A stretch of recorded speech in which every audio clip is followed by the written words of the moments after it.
¿Qué chicle? That's a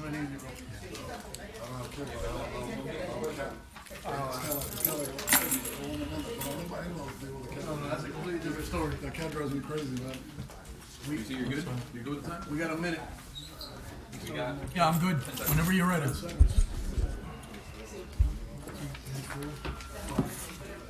Messi Lacayo and Fred. Is he coming?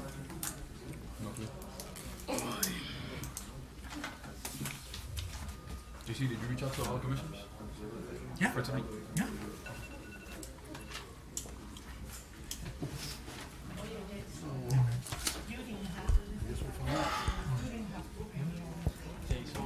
Let's go ahead and give another 5 minutes for the rest of the commissioners. They've been telling us that they're on the way over here now, so let's give them another 5 minutes so they can all be here. Thank you. You talking about me? No. Ah. You are here. No, I thought you wanted me over there. What do you want me to do? Just give him to him because I can't find where she put him. Do you want me to pass it? Yeah, let's pass it out. Just in case. Deliberate. No, it's the addition to the agenda. I don't know when we have. How much is this little crack? Did you even ask? How much is this little crack? Ya sabía de la siete. De la jefa. Connor was the one that This is the addition. We're not sure if it's in there, so. Well, she told us she put it, but now we don't see it. So just in case. JC, it's there. It's there? Oh, okay. Okay. We just weren't sure. Then nobody needs it. Esto es lo bueno de esto. Yeah. You don't need that. It says- Oh, really? Yeah. Okay. We thought you did. I guess this is where she didn't put him. Nice picture. You like that? Because they're not included. It says you only want to give it one. That's an addition. So what do you want me to do? One behind each one of these. But I think they were already. The addition? Yes, that's the fact we're putting it in here.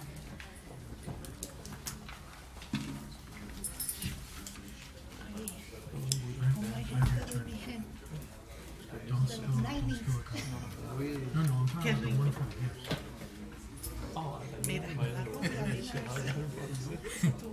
So you'll sign it over to Yeah, really. El jacket, brown, la cosa.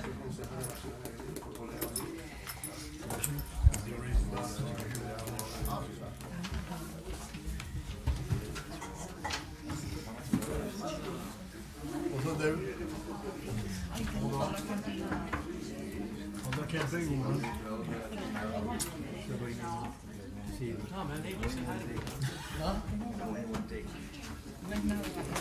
We're gonna win and win bigly. Huge.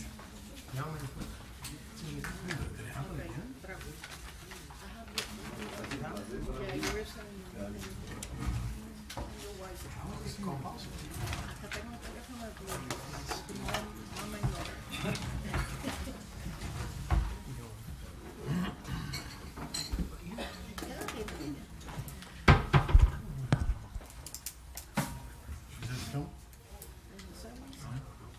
She hasn't messaged me. Has she messaged you? Okay.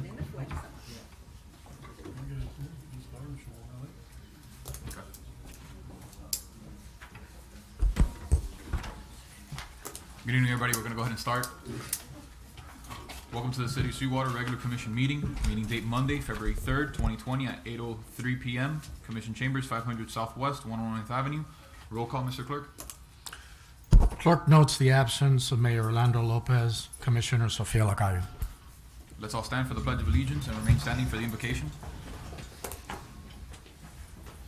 I pledge allegiance to the flag of the United States of America and to the republic for which it stands, one nation, under God, indivisible, with liberty and justice for all.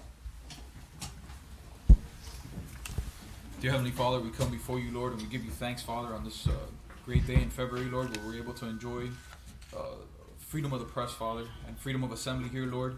And Father, we're able to effectively use all the rights that you've granted to us. Heavenly Father, right now we pray for wisdom that we need to be able to get through this meeting, Father, and make all the wise decisions for our city, Father. One that benefits them directly, Father, and allows us to prosper. Lord, right now we want to reach out, and our hearts are drawn together, Father, for the situation happening in China, Father, with the coronavirus and its outbreak, Lord. We pray for its residents, Father. Lord, we also pray for those in Venezuela, Father, for Nicaragua, Father, and for Cuba, Lord. We will not forget them, Lord, as they continue to struggle with tyranny, Father. Lord, we want to pray, and we pray blessings upon our law enforcement, our first responders, Father, and our military, domestic and abroad, Lord. We pray that you put your hedge of protection around them, Father, and continuously protect them and bring them home safe. Lord, we pray for all these things in your holiest of names. Amen. Amen.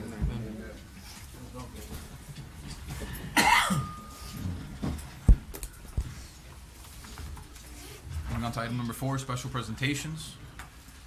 We have in-house County Commissioner Esteban Bobo. If you want to please come right up.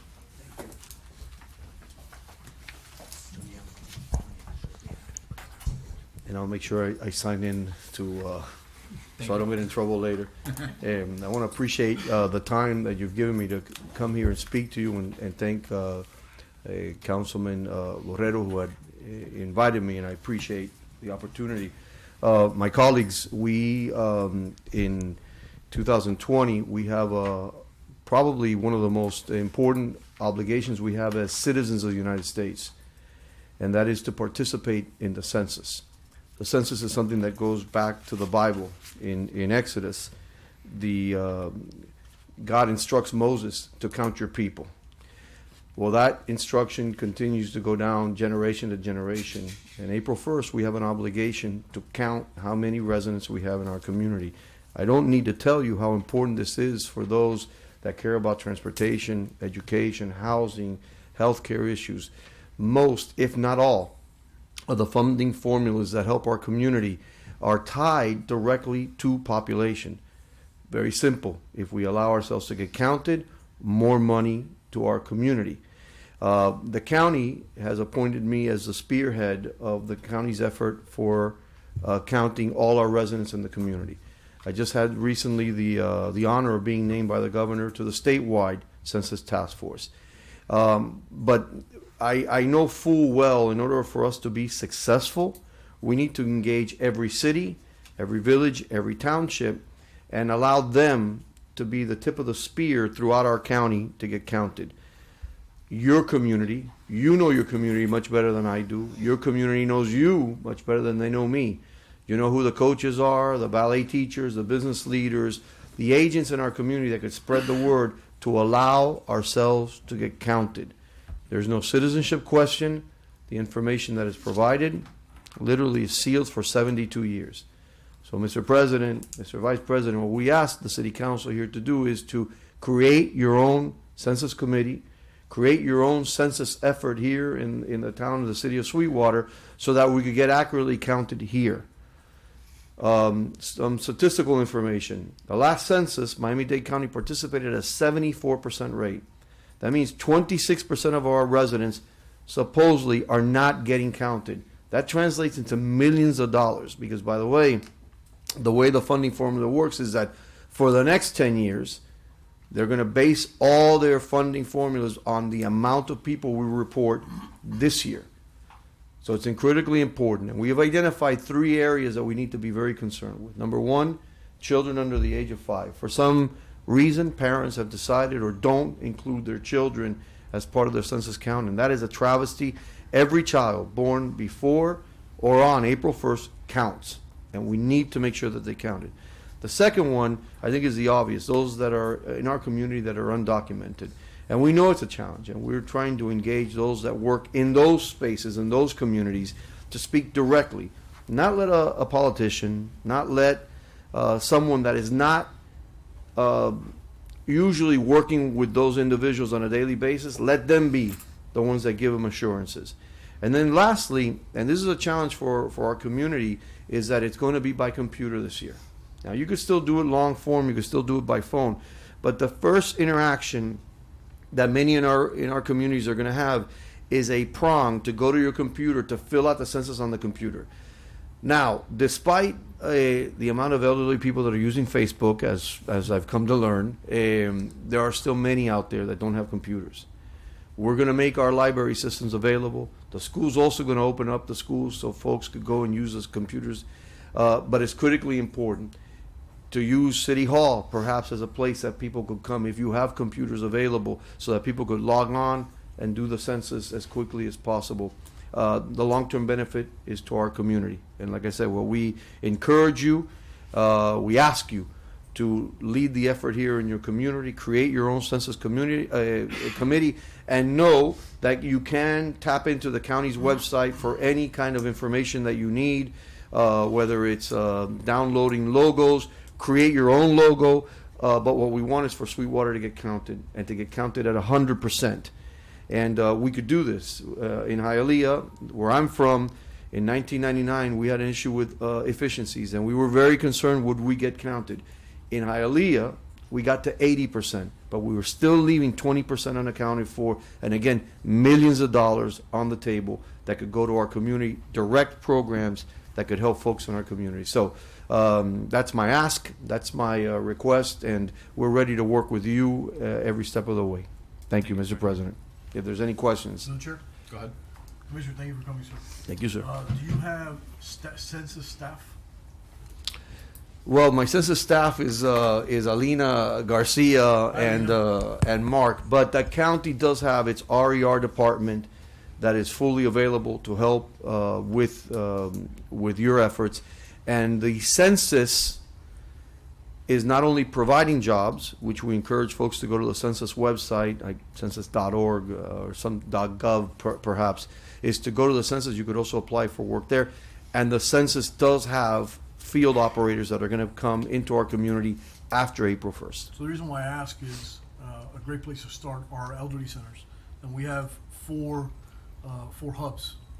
We have the Sweetwater Community Center and Claude Mildred Pepper Elderly Center. We have Ronzali Park, where there's an elderly center. We have Sweetwater Towers. We have Los Robles. If your staff, census staff, comes with a laptop on one of those events, and one of us just brings bocaditos, and you know the gimmick. Yes, I know. And they come and they register the whole 9 yards. It's a great way to start. I know that our numbers are off in the census. In the census 2010 says the population in the city of Sweetwater is 20,000. That is a bold-faced lie, because in every other place in Sweetwater you have an efficiency, and in a lot of locations you have 5 people living instead of 1. So our census numbers are closer to 50,000 residents. But what do I know? Tell me how we can help other than that, whether it's maybe having an event, a census event here in the city of Sweetwater. Do you want to come by and we'll do our part? Well, first I would say yes. If we do croqueticas en vez de bocaditos, I'm on board con la croquetica. It's partial. That's I got you in your bias. Sí, es un bias que tengo yo desde niño. Pero bueno, yes, we would more than be happy to work with you directly. We have come already a couple of times to the town to speak to some of the senior citizens.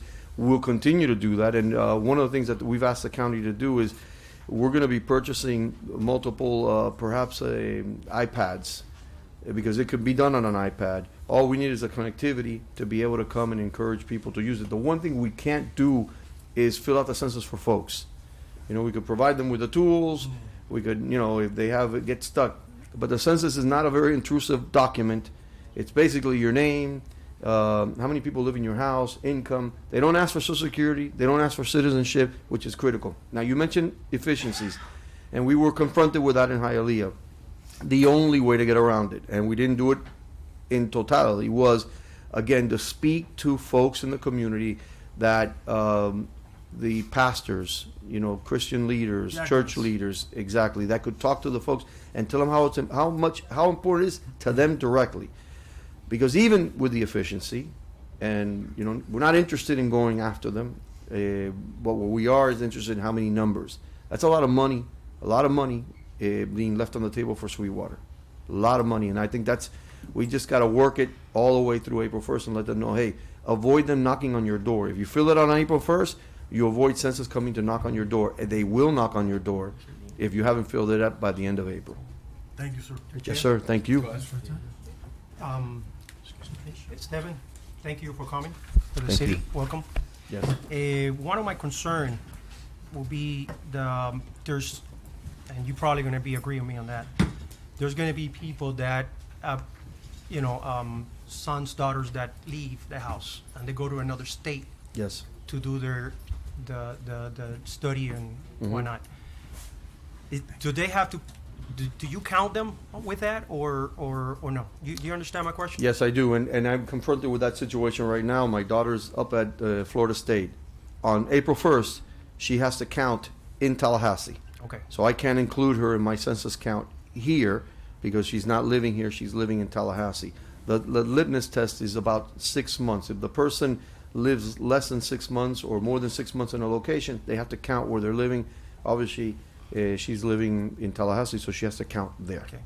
Now, no, I have another. Can you explain in detail, like, and make it short in Spanish? We have a lot of people that listen in Spanish and an audience too. ¿Cómo no? Can you ¿Cómo do no? that for me? Cómo no. A partir del día 1 de abril tenemos un compromiso con el census. El censo se celebra cada 10 años y es básicamente la herramienta que se usa para poder saber cuántas personas viven en tu comunidad. El impacto del censo se siente por los próximos 10 años. Todos los fondos necesarios para temas de educación, transporte, salud, todo gira en cuántas personas viven en tu comunidad. Posiblemente la segunda, si no me equivoco, la segunda semana de marzo, todos vamos a recibir un informe para acudir a nuestras computadoras para poder llenar el censo. La idea es que se hace bien rápido, terminaste, lo puedes hacer inclusive antes del día 1 de abril y ya cuando termina no tienes que hacer más nada. La información del censo es protegida, la información del censo se mantiene sagrada por 72 años. No hay preguntas sobre la ciudadanía, no hay preguntas sobre su Social Security, ojo con eso, no hay que poner información de ese tipo personal. Si están interesados en cuántas personas viven en tu casa para poder tener un número de cuántas personas están en nuestra comunidad. Después del día 1 de abril, las personas que no han llenado el censo, les va a llegar más información, más informes para que acudan y lo puedan hacer. Después de cierto tiempo, a final de abril, si no lo han llenado, va a venir alguien a tocarte la puerta, alguien del census, viene con todos los documentos correctos para poder presentarse. Y también se la van a mandar a las personas que quizás no tienen computadora, lo pueden hacer por lo que es la forma larga, como siempre se ha hecho. Pero la importancia es que trabajando con sus concejales, su alcalde aquí en la ciudad, que acudan, que lo hagan, que llenen la información, porque el beneficio se mide mucho más allá para nuestra comunidad. Estamos hablando de millones de dólares para el condado de Miami-Dade, millones de dólares para la ciudad de Sweetwater, que es sumamente importante y, como dije, se mide por los próximos 10 años, no es una vez solamente, es por los próximos 10 años. Thank you, sir. Thank you very much. Thank you. Through the chair. Thank you, Commissioner. Go ahead. Thank you. Real quick, thank you again, Yes. Commissioner, for coming Thank to you visit for us the this invite. evening. Is there a quick link that residents can access or that they should know of to be able to access more information or just be able to go to for to fill out the census quickly? Sí, déjame ponerme los ojos primero que nada para hacerlo bien hecho. Pueden ir, primero que nada, pueden ir al 2020census.gov, 2020census.gov. On that website, they could also, if they're looking for work, they just do /jobs, and there are jobs available with the census. These are temporary jobs that'll last for a couple of months, but they are well-paid jobs and do provide healthcare benefits. You can also go to miamidade.gov, and if you do /census, miamidade.gov, /census, entonces ahí, there you're going to find information, historical information. There's some downloadable information that you could also use. So if you wanted to tailor your own census campaign, there's some information that you could go ahead and take from there. Your commissioner of this area, Commissioner Diaz, will be armed also with some T-shirts to give to folks. So the whole idea is to build a drumbeat that gets to April the 1st, and we are now going to be Super Bowl intensive from this point forward to talk to everybody about that. And we did bring los calendarios, ¿me lo quiere dar? Alina's doing Vanna White y al mismo tiempo filmando. We did bring a reminder, a calendar, so that people could put it on their refrigerators. April 1st is the day that we need to get counted.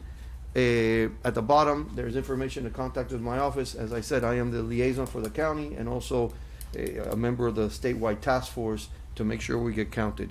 And again, I want to thank all of you for your Thank you, questions sir. and your participation, Thank and you we're for ready to coming. help you guys get counted here in Sweetwater. Thank you for your Thank you service. for all the information. Gracias. Thank you. God bless all. You too. Thank you. I'm gonna go ahead and plug in Cristi Fraga, Commissioner Cristi Fraga, please come up. Councilwoman.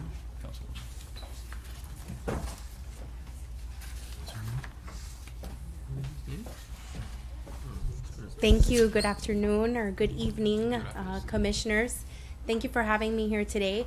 I wanted to come by very quickly, as many of you may already know me personally. I'll introduce myself. My name is Cristi Fraga. I'm the Vice Mayor at the City of Doral and your neighboring community. We've worked together many times, many of us, and I wanted to come introduce myself because, as many of you know, I'm running for Miami-Dade School Board District 5, which encompasses your community, your city here, and it's a very interesting scenario because it's a portion of your community which covers a lot of your residents.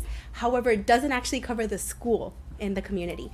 But I'm ready to work with board member Marta Perez and anything that your residents may need. So I'm just here to offer my support and ask you all to feel free to reach me in my office if you have any suggestions, or if there's certain concerns that you know or have had members of your community come up to you and show concerns about the schools or about issues that may pertain to the school board. I'm happy to step up and help, as I always have been in my role as a councilwoman in the city of Doral. But I'm looking forward to working with you on getting to know your residents much more and getting to know the city of Sweetwater in a much more in-depth way. So I am open to all suggestions and I'm open to all of your support. So thank you very much for allowing me to come and speak to you a couple minutes, and I will leave my information with your clerk, as many of you do have it, but I will leave it with your clerk in case any of your residents have questions or any of you would like to reach to me personally and speak to me about the school board and what my ideas are and what challenges I think we face and what solutions I bring to the table for our communities. And again, many of you have my cell phone. I will also send each of you an email so that you have that information. So again, thank you, Mr. Chair, Vice Chair, Commissioners, for giving me a couple minutes to express myself today to you and to your community. Thank you. Vice Mayor. Thank you very much. Moving on to item B.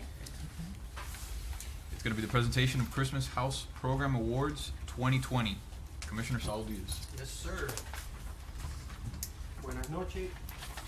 Buenas noches a todos. Buenas noches a todos.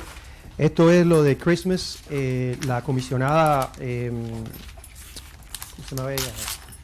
Prisca Barreto estuvo haciendo este programa por muchos años. Yo creo en este programa y gracias por venir a los residentes que están aquí hoy. Esto fue un evento hecho y sponsor por H&R Paving. Si no fuera con estos sponsors no podemos hacer este evento. Gracias a ellos. Otra vez H&R Paving Inc., Betty K Agencies, Mirta Perales Inc., Christian Financial, EGSC Engineering, Law Office of Ray Garcia, Adonel Concrete. Otra vez, estos fueron las personas que nos hicieron el sponsor para poder hacer este evento hoy. Y los jueces fueron Marisa Barrera, Carlos Castiñera, Janet Santiago, Ana Martínez, Taide Camín y Jeffrey León. Ellos fueron los judges para el evento que tuvimos en Christmas. Vamos a empezar primero por la house, lo de las casas. Fueron 3 personas, tres casas, y vamos a empezar por el tercer lugar. Fue Héctor Perdomo, del 11449 Southwest 5 Terra. ¿Está aquí Héctor? ¿Héctor? No, Héctor no está aquí. Ok, vamos para el segundo lugar. El segundo lugar de la casa fueron Peter Cuevas. Peter, thank you for being here. Segundo lugar, coge $200, una placa y $50 de gift card y un basket. Thank you, Peter. Thank you for being here, sir. Thank you guys. Thank you, Peter.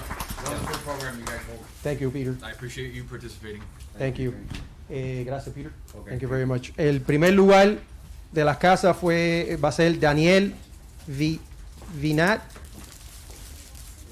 Thank you. 10406 Southwest 5 Calle.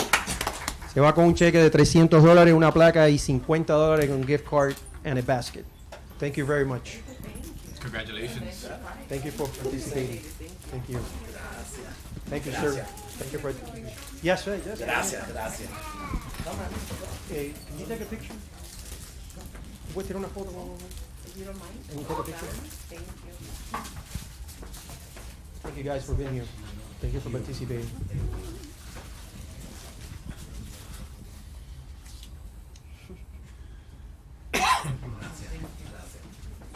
Ok, vamos a empezar ahora el de los duplex and townhouses. Fueron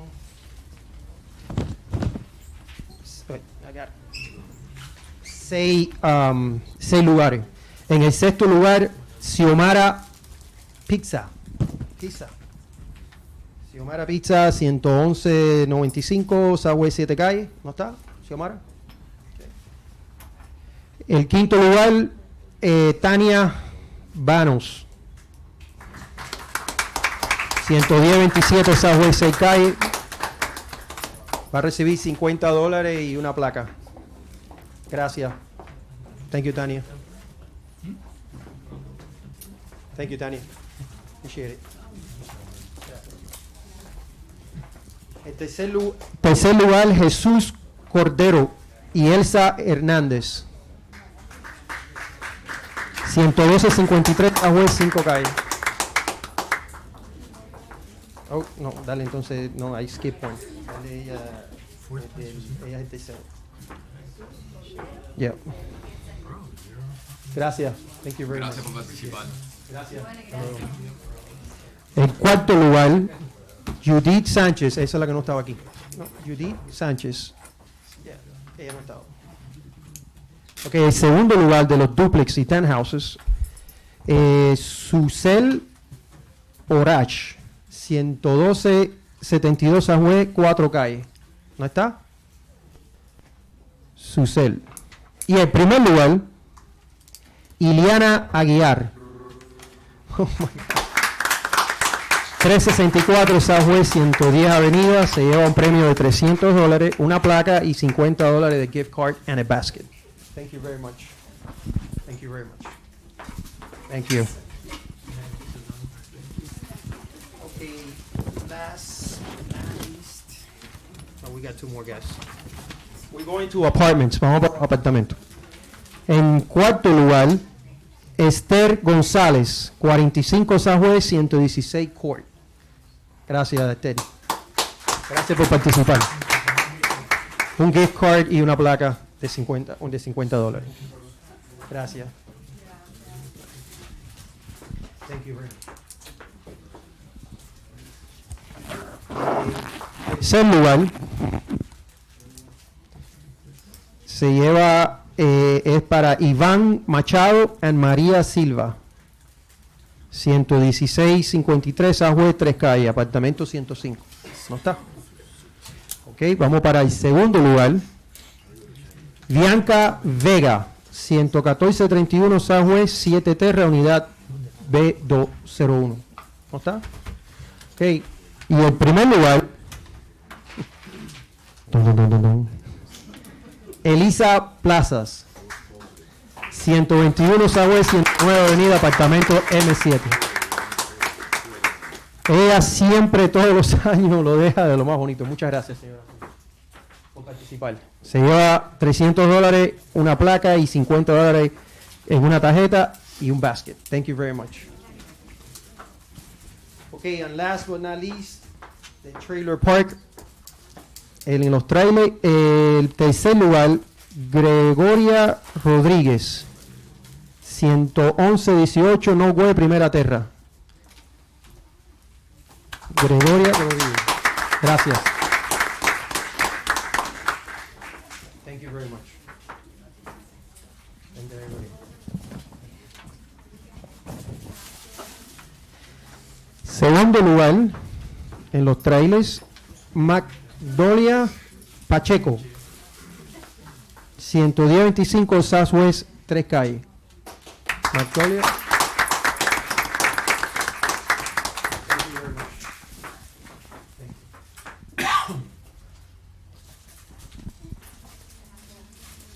Y en primer lugar, Isamora Montiel, 11394 Southwest, 4 calles. That's it. That's it. Muchas gracias. Thank you. Gracias a todo el mundo que participó.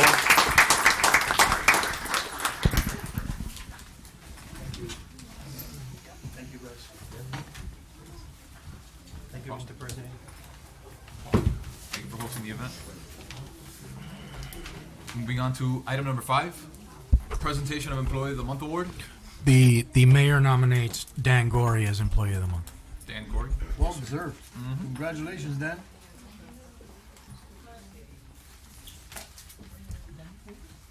Moving on to item number 6, presentation of Officer of the Month Award. Good evening. The department will be deferring to next month. Thank you.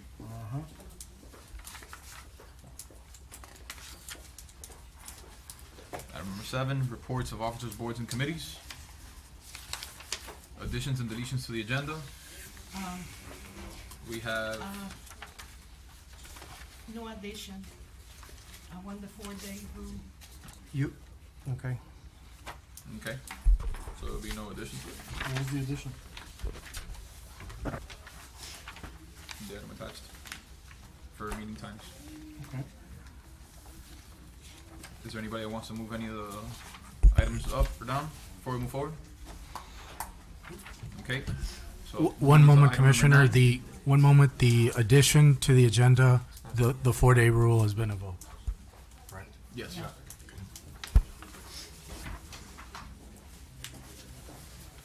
We're gonna make sure that to add it on the next special meeting, or the next regular commission meeting, thank you.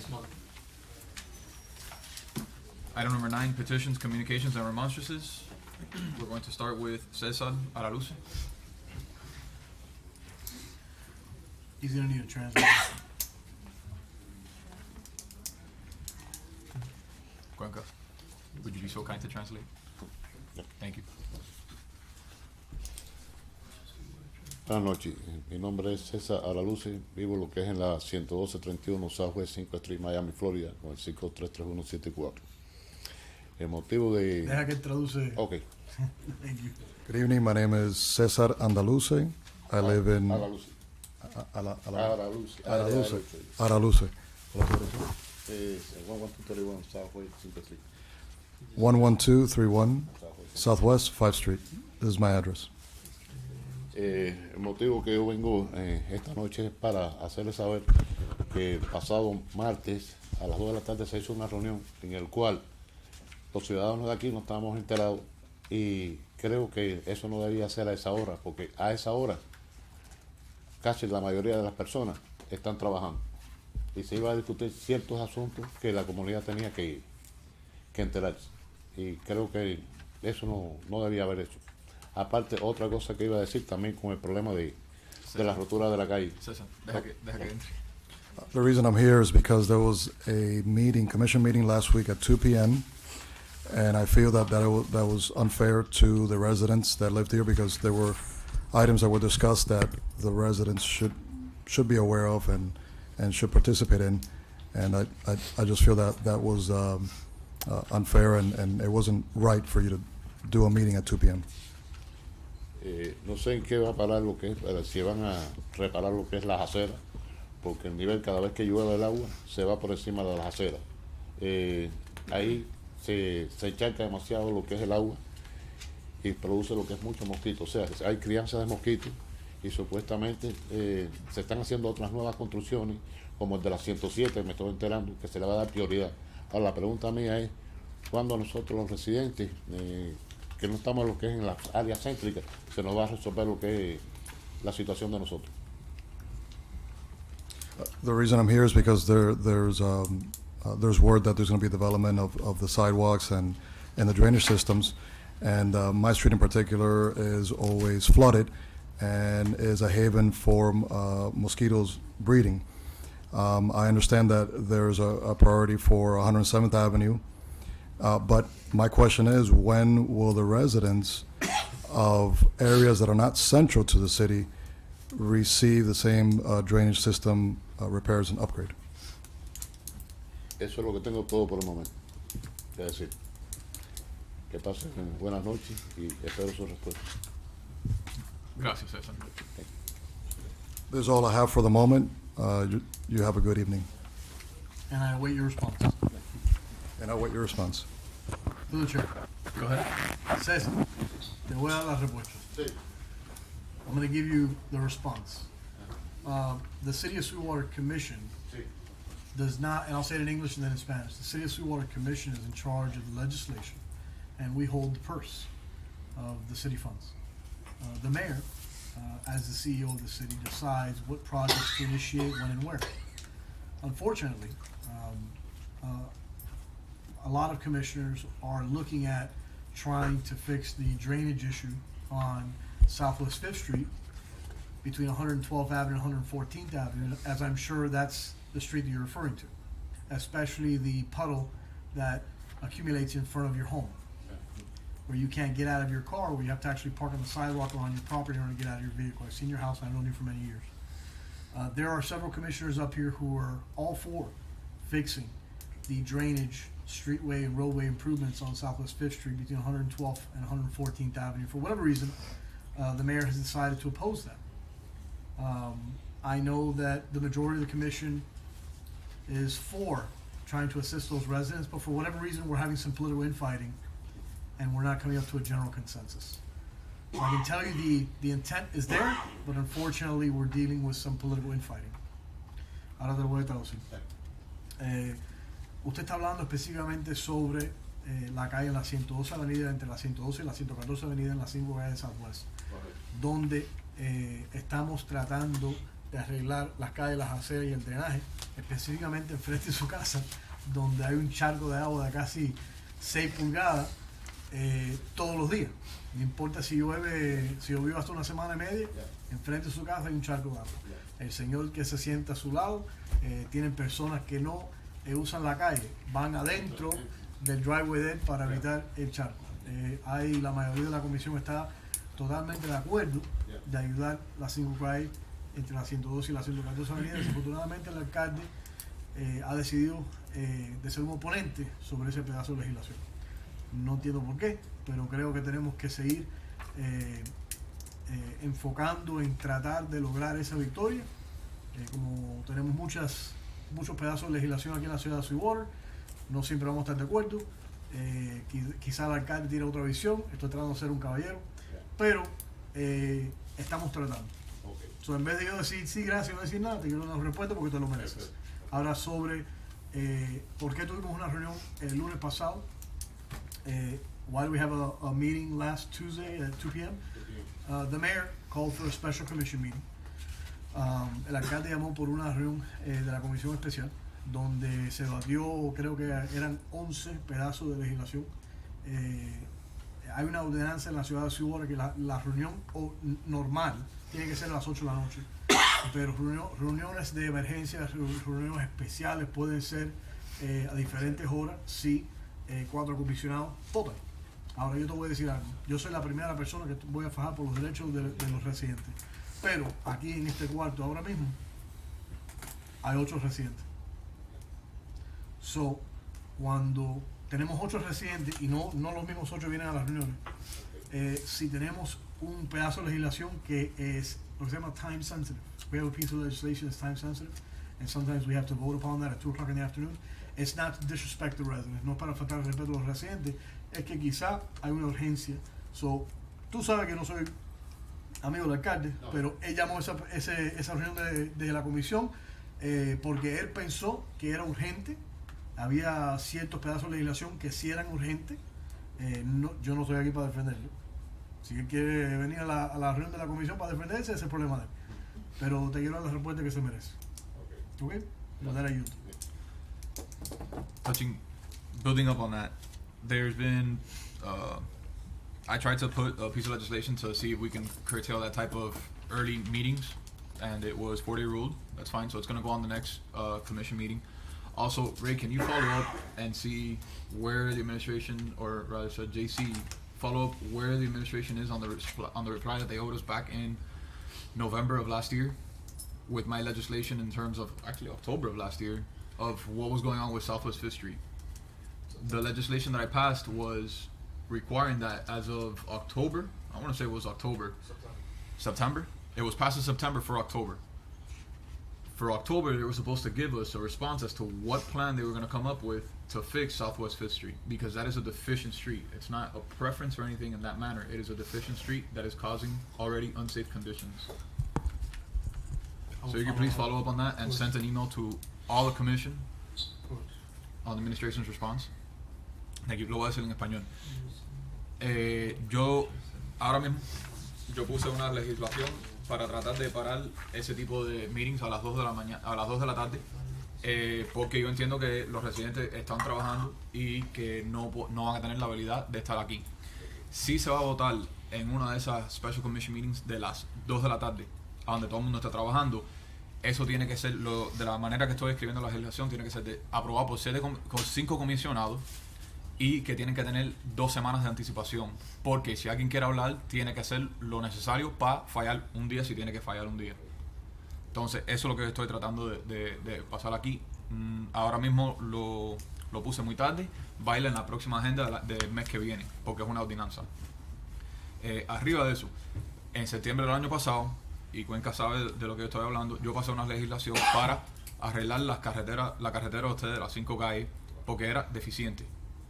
Ya las condiciones están muy malas, con los mosquitos, los carros pasando por la acera para tratar tú sabes, ya las condiciones están muy mal. Entonces, en una carretera deficiente, en la carretera esa deficiente, yo puse la legislación para arreglar la carretera esa. En octubre del año pasado, ellos supuestamente me tenían que dar una respuesta, no me la dieron ni en octubre, diciembre, que digan, octubre, noviembre, diciembre, y ahora estamos ya febrero. Y todavía no tenemos respuesta del plan. No es por los dineros y empieza a construir. Es enséñame el plan que van a hacer para arreglar esto. Y todavía no existe. Entonces, ahora mismo el City Clerk va a juntarse con la administración para ver qué respuesta nos pueden dar en el plan que ellos tienen para arreglar la carretera que está impactada. La carretera y las aceras. Y las aceras, todo. Está por debajo del nivel de la calle. Y cada vez que llueve la calle, la calle no se inunda, sin embargo las aceras es un cambio. Yo sé. Y ya yo tengo mis propios cálculos. Ya yo sé cuánto va a costar el programa este. ¿Ok? De nada. Moving on to Janet Alonso. Mr. Translator, do your job. Do it now. Buenas noches. Mi nombre es Yanel Alonso. Vivo en el 11241 Southwest 5 calle. Uno de los temas que quiero hablarle, que ya se ha hablado en varias ocasiones, el tema de la basura no se resuelve. Aumentaron el costo de nosotros para pagar, pero el tema de la basura es pésimo. Se ha hablado en varias ocasiones y la situación sigue igual. Good evening. My name is Janet Alonso, and my address is 11241 Southwest 5th Street. The reason I'm here tonight is because I want to discuss the issue of the garbage and the waste management. It goes up every year in cost, but it continues to be a problem. El otro tema es con respecto al... Sé que la ciudad de Sweetwater incrementó los $15 por encima de lo que cobra el acueducto al bill. Sí. ¿Tú crees que lo subieron o es algo que siempre cobran? No, eso ¿sabes? Pusieron $15, pues, bueno, por lo menos yo pago $15 Okay. encima. Yeah. I understand that the city charges $15, at least for my home, for the drainage system on the water bill. Supuestamente la respuesta que he tenido es con respecto a los alcantarillados, que yo, que está aquí, no se beneficia.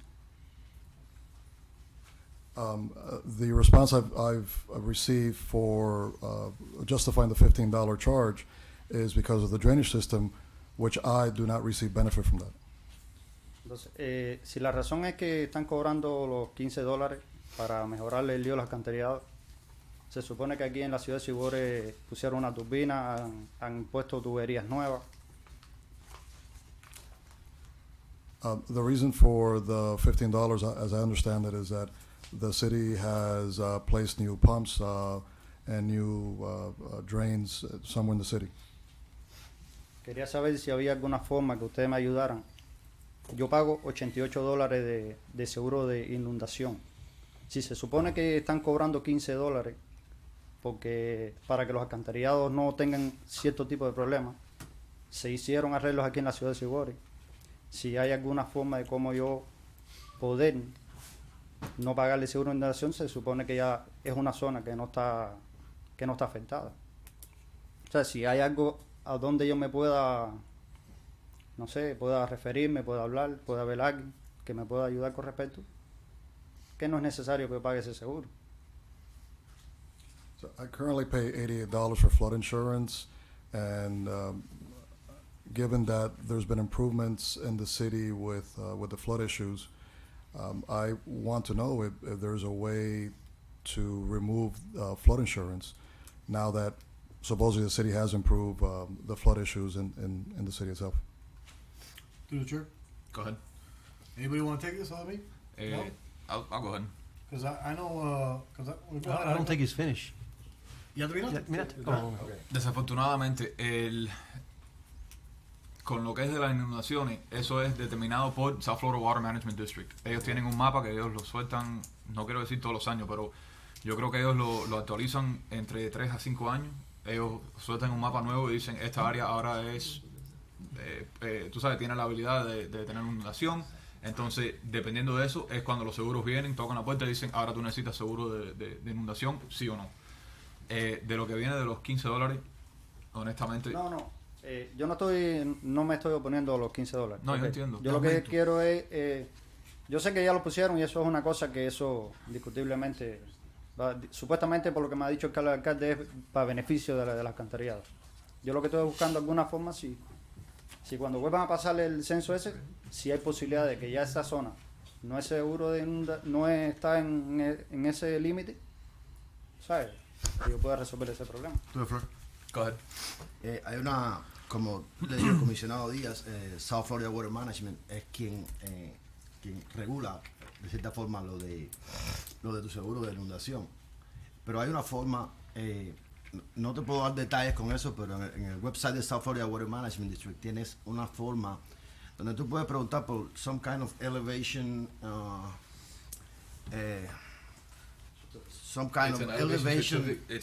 certificate, pero tú tienes que pagar elevation certificate que tienes que pagar por él y le ha resuelto muchos problemas a mucha gente en la ciudad. De hecho, tengo un couple of residents que lo han hecho.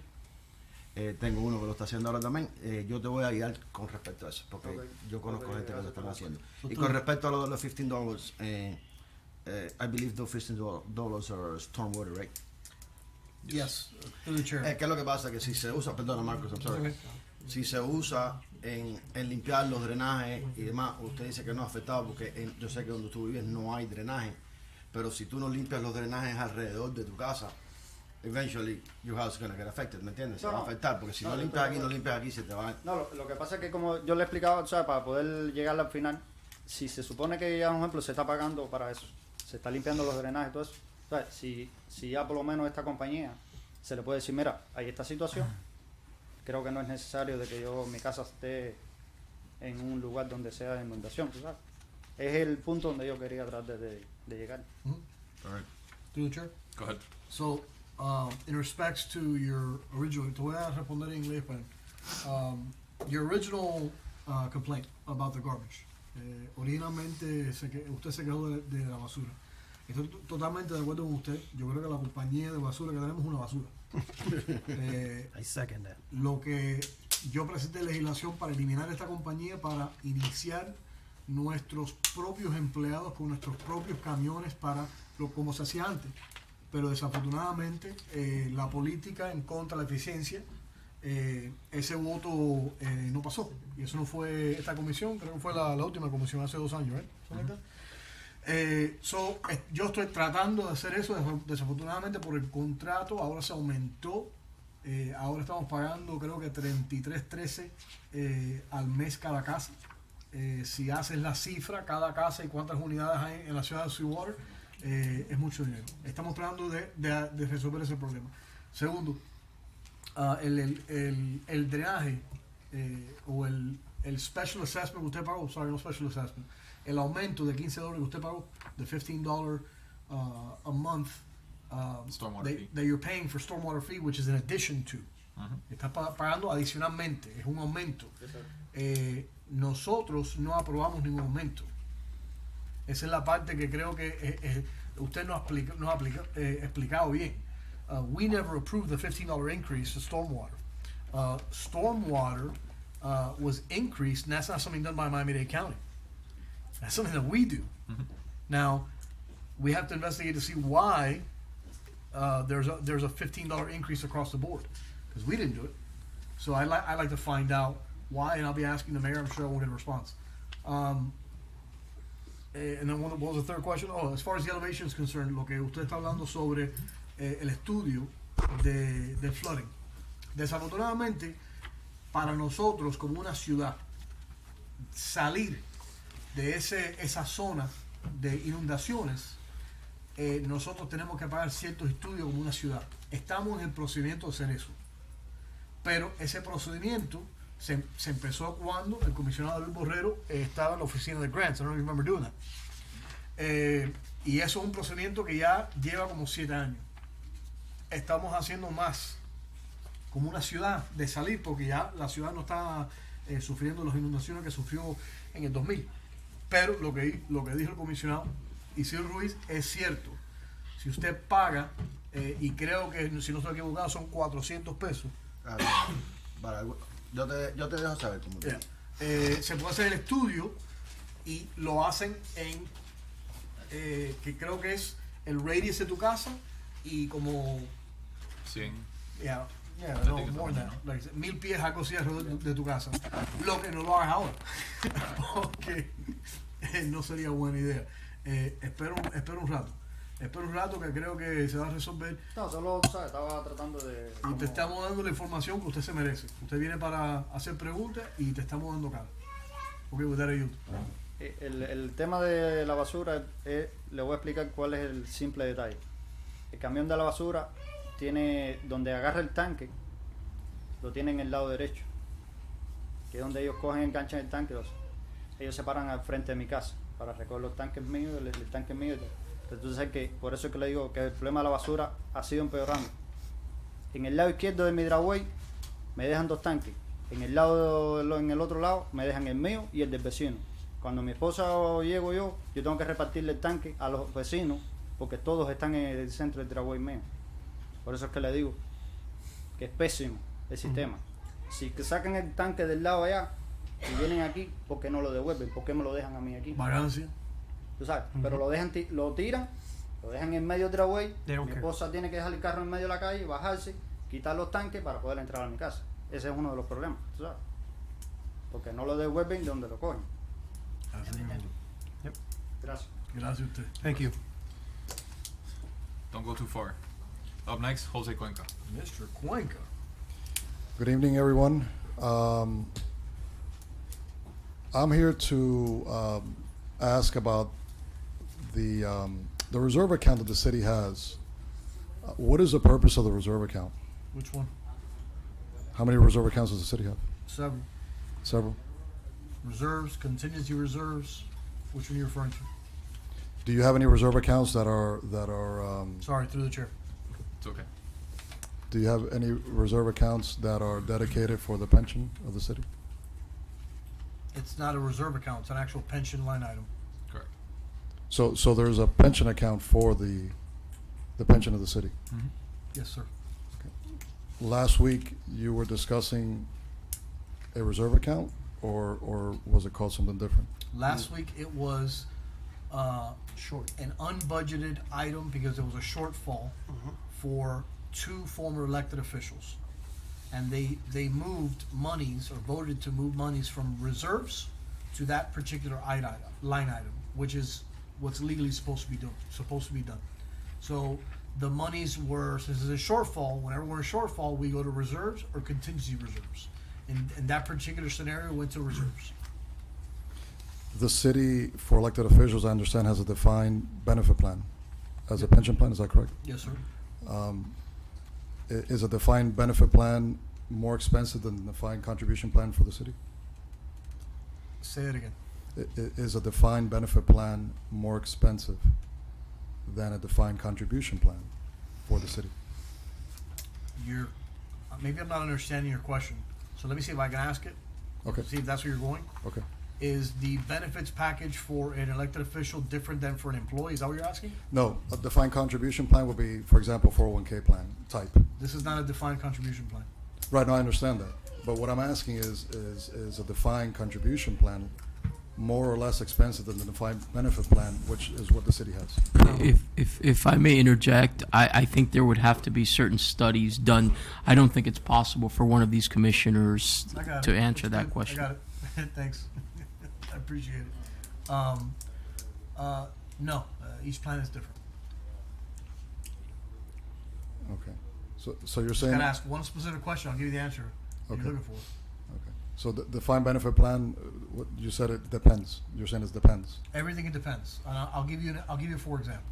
So, an elected official has their multiplier. It's a 5% multiplier. If the elected official decides to opt into a 457 fund or a deferred compensation plan, that now has a higher multiplier. Most elected officials don't have the 457 fund. If they have another fund, or if they opt into a 401k, or if they opt into an annuities, whatever financial package so that's why I say every plan is different. It's however that elected official decides to manage his or her funds. The reason I'm asking is because, I don't know if you know this, Commissioner Villanueva, but a defined contribution plan actually splits a contribution between the city and either the elected official or the employee. And I would think, based on what I've read and what I've researched, that it'll be less expensive for the city to have a contribution type plan than a defined benefit plan. Now, the city attorney is saying that that's not allowed. No, what the city attorney was trying to do is trying to save me from answering financial questions, which I appreciate. If your question is, if an elected official is contributing a percentage towards his or her retirement, will it cost the city less? Is that your original question? Yes. Then the answer is yes. I'm sorry, I didn't get Yes. that. Sorry, I was. Yes, it would cost the city less. Has anyone considered it? Yes. Commissioner. Where are we in the stage of? It was voted down. I presented it, and it was voted down. Unanimously voted no. What else do you want to know? That's it. That's all I wanted to know. We're gonna tell you. Thank you. Thank you, sir. Thank you, Mr. Cuenca. Moving on to consent agenda. Item A, agreement between City of Sweetwater and the State of Florida. This is consent agenda. Do I have a motion? Moved. All in favor? Aye. Consent agenda passes. Item 11, staff items. 11A, a resolution of the Sweetwater City Commission asking Congress and the Florida legislature to not fund any programs that use human fetal tissue from aborted human fetuses for research and providing for effective date. Commissioner Borrego. Thank you, Commissioner. So, it came to my attention last year that I discovered a report that in 2018, the National Institute of Health was funded 200 projects using aborted baby parts for scientific experiments to 50 institutions in 30 different states. So, in 2019, the same institution estimates that Point it of will question? Yeah, I'm sorry. I think you skipped the consent agenda. Yeah, the bottom. No, it's the consent agenda. It's not the consent agenda. I asked for all in favor vote. Yeah, the consent agenda was voted. Everybody said aye in favor. Okay. Remember, when they do the consent agenda, they take both items together. It's not one by one. Okay, gotcha. So when Commissioner He doesn't have to read them the title? He just read the consent. It's just Yeah, It's just sorry. a consent Sorry, agenda. I heard you. It's said- okay. Sorry about that. Sorry. Go ahead. Sorry, Borrego. It's Sorry okay. about that. So, just continuing on that, in 2019, the National Institute of Health estimated that it would spend $120 million of taxpayer funds on research that utilizes aborted human babies. In addition to the exploitation of aborted babies, many have expressed concern that animal species have not been treated humanely by studying the funding, by conducting studies utilizing funds to do research on aborted baby parts. These are human babies, aborted fetuses that have been aborted and the studies will take those baby body parts to conduct research on mice. It is quite frankly a grotesque, inhumane, and repulsive notion that we would allow our taxpayer funds to be used to fund these sorts of studies. So it also came to my attention that earlier it was Florida Congressman Matt Gaetz, who I commend for doing this, along with 70 other members of Congress. He signed a letter dated on October 16, 2019, to the Health and Human Services Secretary Alex Azar to stop funding of all such studies. So they were expressed that they were disappointed that the research had been approved, and now, to my understanding, that there has been a directive issued to stop all funding from the White House that includes any funding of research for experimentation using aborted human fetuses. But I wanted to bring this to the attention and send a resolution to Congress, as well as to our Florida representatives, to urge them not to engage in any sort of funding of taxpayer funds for the utilization of research on aborted human fetuses. It is a matter of respect for human life. It is a matter of respect for human dignity, and hopefully furthering the reality it is that all human life deserves protection. So with that, I yield. Yes. Move. With second. So we have Very a good. motion by Commissioner I like your Villanueva and a resolution. second by Commissioner Cecilia Holtz Alonso. All in favor? Aye. Any nays? Well done, David. Thank you, Passes 6-0. Commissioners.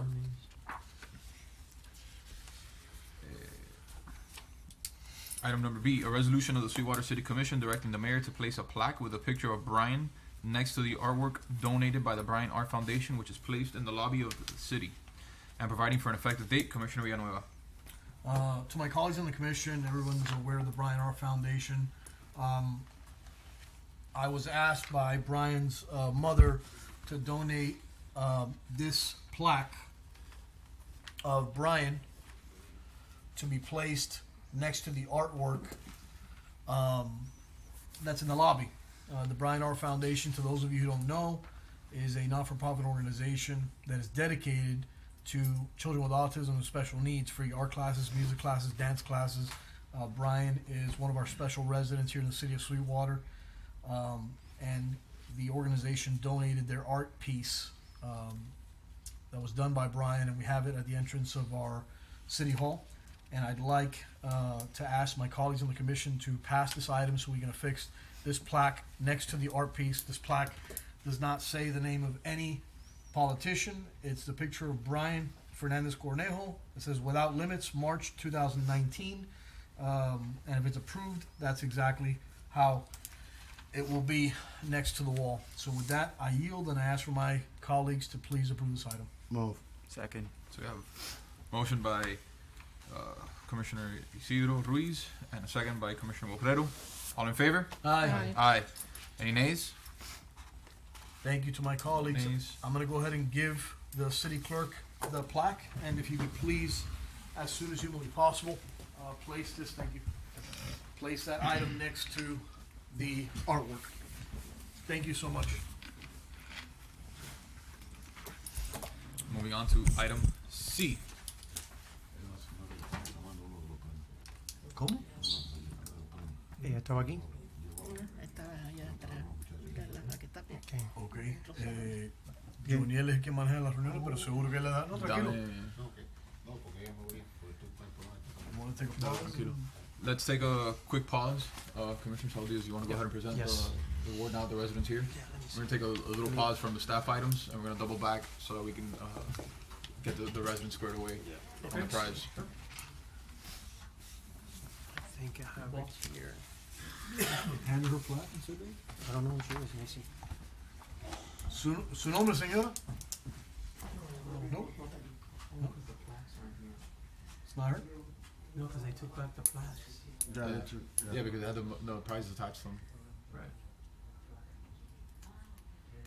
So you just tell her to go to the city clerk's office tomorrow. Yeah, we don't have any plaques now. Did you tell her to go to the city clerk's office tomorrow? Yeah, no, they're going to call them tomorrow. Great, great. Perfect.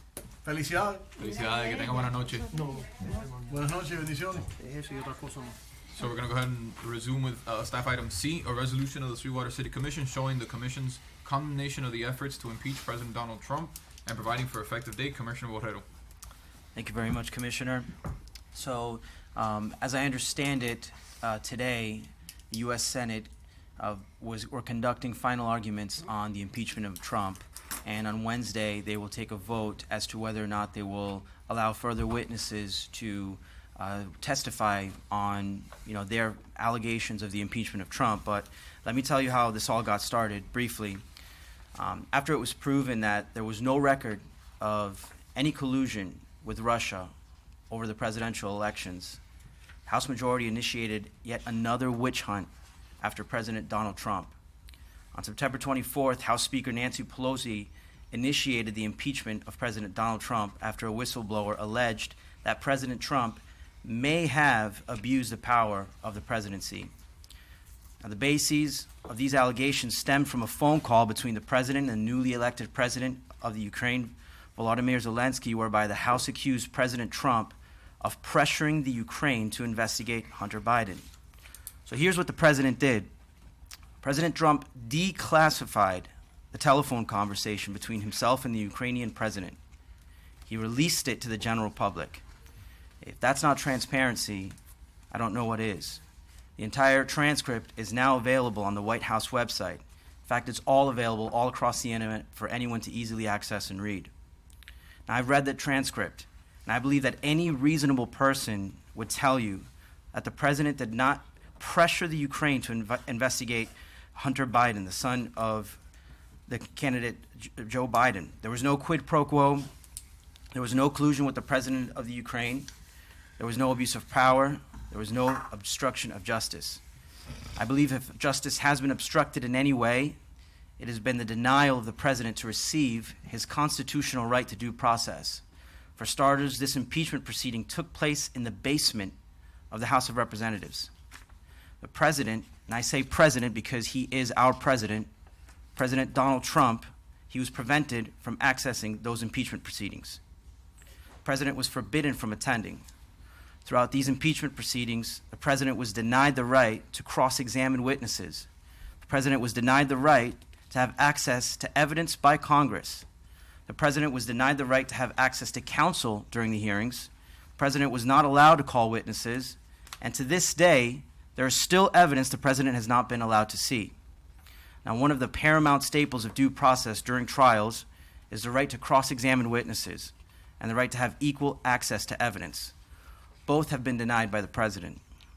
We now have heard over 100 hours of testimony from 17 different witnesses, and there's still no evidence of any obstruction of justice. And meanwhile, we are wasting valuable taxpayer money and time which our leaders should be spending on solving real problems facing our country.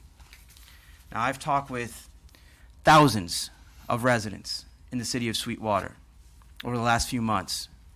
Residents who tell me where we're from in the city of Sweetwater, que es un descaro. Es un descaro que estamos gastando el dinero de los votantes, el dinero de las personas que están pagando los impuestos, and we're using it on this so-called impeachment proceedings that amounts to nothing but a sham and waste of taxpayer dollars. If you're listening to this and you don't know what un descaro is, it's a shame. We're from in Sweetwater. We call it like it is. It's a shame that we're wasting taxpayer dollars when our leaders should be spending our money and our taxpayer dollars on solving real problems facing our country. That is why I'm sponsoring this resolution, condemning the proceedings to impeach President Trump, to terminate the impeachment proceedings, and that we can get our leaders back to doing what they should be and govern rightly. With that, I yield. Move. Thank you, Commissioner. Through the chair, Go ahead. I would like not to vote on this item because we have different feelings on our citizens here in Sweetwater. I don't want to take side. There's a lot of Republicans, there's a lot of Democrats. I don't want to take sides. So can I excuse from? You can't excuse if you abstain from voting, you're voting against it. You can abstain, you have the right, but it would be a voting My against opinion, I respect everybody's feeling as of now. Those are your feelings. I reserve mine. And that's it. I can abstain? You can abstain. Yeah. Point of order. I believe if a commissioner is up here, they have to vote. Now, legally, if a commissioner wishes to abstain, that commissioner is abstaining for a conflict of interest, and that conflict of interest has to be accompanied with a conflict of interest form that the city clerk issues. The commissioner can do whatever she chooses, but I'm trying to give advice Well, so that commissioner doesn't get in trouble. I'm under the impression that she has the right to abstain. If she abstains, it's a vote against. She can act based on that advice. If Your I'm legal incorrect- counsel. I'm just Right. giving If you I'm, advice. if I'm incorrect, then I will find a way to correct that. But that would be my advice. Okay. Through the chair. So I guess in that sense, I'm gonna go ahead. Kick-ass job, David. Yeah, I absolutely defend the President of the United States. I absolutely believe that this impeachment trial is a sham. The Democrats have been saying it since the get-go. Since he got into office, he said, we're going to impeach him for whatever it is, Russia collusion or whatever. Listen, the United States of America has turned into a country of shams, of parlor tricks. And it's not about getting the job done anymore. The mayor and I disagree. We're not friends. We'll never have a beer together. But if he presents a good piece of legislation, I will support it. And when Obama was president, I didn't agree with a lot of stuff he did, but he was still my president. And now we have a president whom I love and I support. And unfortunately, you have others that want to see his demise simply because of a difference of opinion. So with that, I proudly move this item. And I proudly wait in anticipation for a second. I would second that 100%. We have a motion by Commissioner Villanueva and a second by Commissioner Saul Diaz. Let's do a roll call. Commissioner Isidro Ruiz. Strong yes. Commissioner David Borrero. Yes. Commissioner Marco Villanueva. Absolutely yes. Commissioner Saul Diaz. 100% yes. Commission President Jonel Diaz. Emphatic yes. For the record, Cecilia Holt Alonso has recused herself. So she hasn't recused herself. She has abstained from voting. She abstained from voting. That means Correction. She's voted against the resolution. Thank you very much, Commissioners. Thank you. Thank you. Moving on to item E, a discussion item regarding the status of the execution of the 3-year lease for the Bryan Arts Foundation. Commissioner Villanueva. I think we just, did we? I'm sorry, Sure. correction. Item D. All right. Thank you. Item D, a resolution of the Sweetwater City Commission to require and direct the mayor to send a non-renewal notice for red light camera contract and providing a date certain and providing for effective date. Commissioner Borrero. I want to table or even withdraw this item because I'm still getting more information as to where we are. I still don't have a set date on when this agreement, when the termination date is. I've received different dates from the police department, from our city attorney, from the administration. I want to get a concrete date. What I would like to see is these contracts end and these cameras taken down as soon as possible. But the way that we passed this resolution, we passed it to avoid any early termination fees. And the way that we passed it was, as soon as this contract ends or it terminates, then they got to take all of the contracts, all of the cameras down. To my understanding, there's still several cameras that are up in the city. However, we crafted the resolution so that we would have to wait for it to come down. And there's very lawyerized language that has been inserted into this contract, which makes that date ambiguous and makes it even a moving target. So I'm still waiting on getting a final date. I would like to see these cameras come down yesterday, as soon as possible. I would like to request that the mayor take them down now if that date has come. We've waited I want to say 8 months since the resolution, since the referendum was adopted, and we need to express the will of the voters. So that's why I initiated this resolution directing the mayor to take down these cameras. But again, I also want to be in compliant, and get a certain date when we can take those cameras down. I don't know if any other commissioners have any other comments on this. Can I urge you to table it, not withdraw it? Yes, we'll table it. Yes. Because I would like for you to reach out and kindly provide an answer to all of us, because I'm still up in limbo. I was under the impression that as of June of this year, everything had to be torn down. But I could be wrong. It could be as far as September. I mean, I think Commissioner Barrero's comments of lawyerly language are on the money. Nice.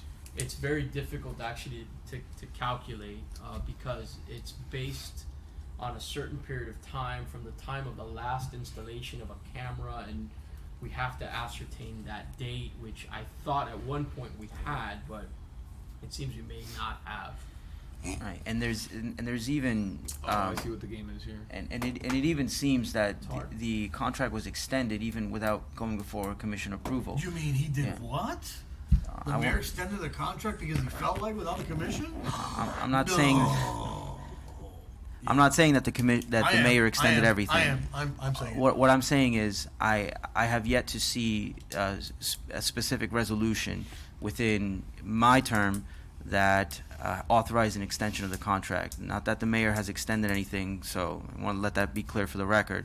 But it is very concerning. It is very concerning that we allow a contract to be extended, and it's contrary to our will, contrary to the will of the commission. I don't believe it's the mayor's intent to continue those contracts, but if it is, again, it is a point of concern, and I do believe that we need to have those cameras taken down as soon as possible.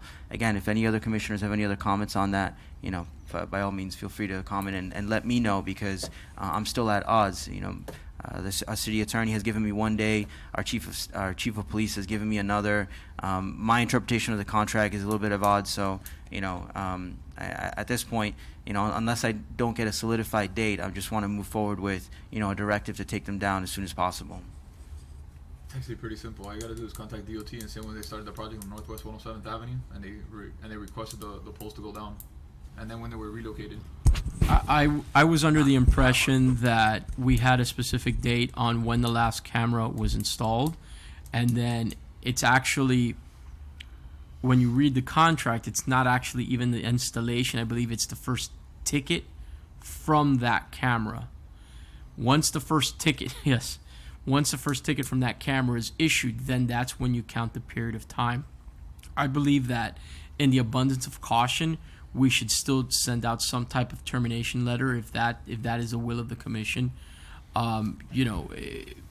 Regardless, even if you agree on the latter date, the termination letter is only going to at least bring it to a conclusion at the latter date, in a worst case. So this is what I would like to see then, City Attorney. If you can please take the time that you need to read that contract and the legal history behind it, including when amendments were adopted, and give me a solid date as to when this contract ends. After having done that, to please draft up the resolution notifying the company that they must take it down by that date. I can do that. Just keep in mind that I'm subject to I don't know when that camera was physically installed, nor the date of that citation. I rely on the information of the police department. Okay. Well, yeah. I mean, whatever confirms that you have to do with the administration to ascertain that date, but residents want to know. Residents are dying to know, and they deserve to know. Hold on, it can't possibly be that hard. We know for sure those poles were relocated. We know where they were relocated to, and we should definitely have a date as to when the first ticket in that location was given. I was under the impression that we did have a date. Do the chair. Go ahead. So, this is a shell game that's being played by the administration.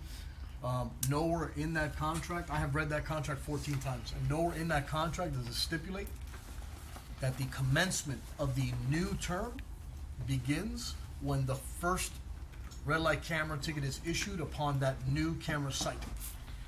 There are 4 amendments to that contract. The first three amendments were voted upon by the commission. The fourth amendment to the contract was not brought before the commission. The mayor decided to go ahead and renew that contract per himself, which is a violation of everything. He can be recalled for that. There could be sanctions for that. And as a matter of fact, the contract stipulates that the city of Sweetwater must notify the vendor, the red light camera vendor, 90 days before the end of the term. And if we do not notify that company 90 days before the end of the term, the contract is automatically renewed. So the shell game that they're playing, we're saying, well, you gave us a notice of cancellation, but it wasn't within the 90 days, is a game that's being played. I strongly urge the commission to do its own research, ask to see this contract. Obviously, we need our counsel to get to the bottom of this, and I'm sure you will. You'll speak to whomever you need to speak to and look at whatever laws there are, as what attorneys do. But I want this to come back to us next month, because if next month this issue is not resolved, I'm going to take it in my own hands, and no one is going to like what I'm going to do. We're going to be in the news. It's going to be a fight, and I love to fight.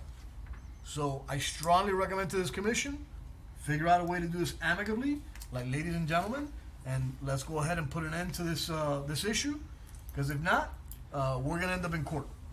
So what I'm thinking is table it to the next regular commission meeting. That should give 30 days for the administration to be able to get all the information out to us. Yeah, I would. You're right. So there should be plenty of time. Right, and again, I wanted to be clear. My intent in bringing this up, and I can't stand it when we're undivided. My belief is that none of us here want to continue the red light traffic cameras on that. We all campaigned on that. The mayor campaigned on that. Everybody campaigned on taking them down. I don't think anyone wants those red light traffic cameras contracts to continue.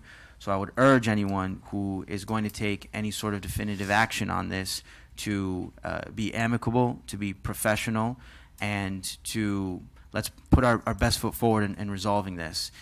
So with that being said, Mr. City Attorney, I pray that you wouldn't delay reaching out to the administration and asking when that last installation was made, when the last ticket was issued, and then giving us a legal opinion as to when the last contract ends. And based on that date, draft a resolution so that we would issue a letter of intent to terminate the contracts by that date. Once again, I repeat, I think we are all on the same page on this. I don't think there's a single person here who wants to continue the red light traffic camera contracts, including the mayor. So let's be amicable about this, and which I think we all can as leaders of this city. That'll yield. Through the chair. That information needs to come in by February 26th. Through the chair. Go ahead. Commissioner Borrero, let me correct you, sir. Yes, sir. The mayor has never campaigned to eliminate red light cameras. Commissioner Isidro Ruiz, correct me if I'm wrong. Did you ever campaign to eliminate red light cameras? You're right, yes, sir. Me? Yeah. Yes. Okay, I did not. Commissioner Jonel Diaz, did you, Commissioner? Okay. I did not. I did not. On ending. Hold on a second. Ending, sir. Let me finish. Commissioner Saul Diaz, did you campaign on eliminating the red light cameras? Yes, I'm against it 100%. So am I. Commissioner Cecilia Osolon, did you campaign to eliminate the red light cameras? No. Okay, so the fact is that there are commissioners that did not campaign to eliminate the red light cameras during my bid. Now, I was the first commissioner to present legislation to eliminate the red light cameras. I am completely against the red light cameras, and my motion died. When you presented your motion, it was closer time to elections. Excellent political move. I get it. I understand. Timing is everything. Everybody jumped on board. Awesome. But the fact is that the mayor never wanted to eliminate red light cameras. Now, I've been the first person to say that he is violating the law. And for 2 years, I have sat here knowing that there's a violation of law. And I've sat here quietly and patiently. I have 9 different violations of law, of true law. And I have done so in hopes of unity. I voted with this man 85 or 89% of the time. So although I respect you as a colleague and you and I voted alike, I will also urge you that it is my prerogative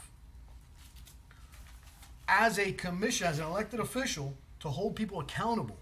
And I am telling everyone here, and I know the mayor's watching, If this situation is not resolved, it will end up in court. And I have legal counsel ready to go that tell me not only did the mayor commit an infraction of the law, but he may be held liable. Because right now, our residents, constituents are paying for this violation of law. When a law is enacted illegally and it's costing people money, there's issues. So although I understand what you're saying, I want to make sure you understand what I'm saying, that I've been amicable. I've been a gentleman. I've tried to move forward in a kumbaya setting, but I can't do that with this mayor. I can't be kumbaya with this mayor when he's doing things that are illegal, immoral, or unethical. And I want you to understand that. With that, I yield. Thank you, Commissioner. Thank you. So we're tabling this to the regular commission meeting on March 2nd, 2020? Correct. Okay. Moving on to item E, a discussion item regarding the status of the execution of the 3-year lease for the Bryan Arts Foundation. Commissioner Villanueva. What a coincidence. Another violation of law. Collectively, as commissioners, we all sat here. I presented legislation, and I said it was the most important piece of legislation to enter into a private-public partnership with the Bryan Art Foundation, giving them a room, not an entire building, a room in the city of Sweetwater with a 3-year lease to provide free art classes, music classes, and dance classes to children with special needs and autism. This is a kumbaya home run grand slam item, folks. It doesn't get any easier than this. It was passed. We are the ones that make the laws. It passed. The 10-day rule for the mayor to veto also passed. At that point, this is something that needs to happen, and the legislation said it will commence on October 1st. And that was in September. October 1st, when it finished. October 1st, November 1st, December 1st, January 1st, February 1st. Now we have 5 months that have passed. He has not brought back to commission anything whatsoever. Not a blessed thing. I've heard the rumors of, the summer camp. At first I heard, no, we use that room for storage. Then, what about the summer camp? Those 2 months. Well, if you would have had an issue with that, you could have brought it up during that commission meeting and we could have dialogued. We didn't have to wait these 5 months.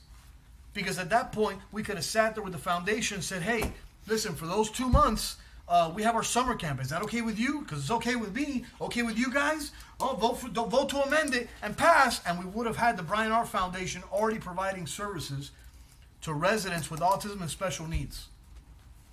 But the excuse that we receive is, we use that room for storage. No, we use that room for 2 months during the summer camp. Let me tell you something. There's not an excuse.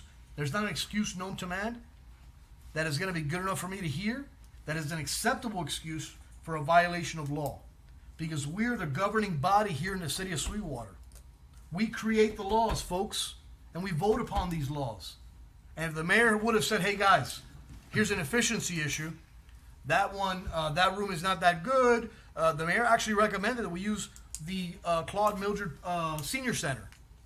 And I told the mayor, well, we can't because the elderly have access to the art pieces and the furniture from these kids. These kids need special furniture because they're going to destroy that furniture. And he said, yeah, you're right. So the reality is this. Are we truly going to support this foundation? Are we going to come up with excuses and say, well, the 2 months? Because I'm going to tell you what. If somebody tells me that those 2 months within the summer camp are a big deal, I got no problem with that. My kid went to that summer camp for 10 years. I know that summer camp almost better than anybody here. I got no problem bypassing the 2 months in the summer camp, no problem, but don't tell me it's for storage. It's not for storage, folks. These are excuses that are being used. No matter what, it's a violation of law. We voted on it. We gave a deadline October 1st. That deadline has now passed. Is that not a violation of law? Mm-hmm.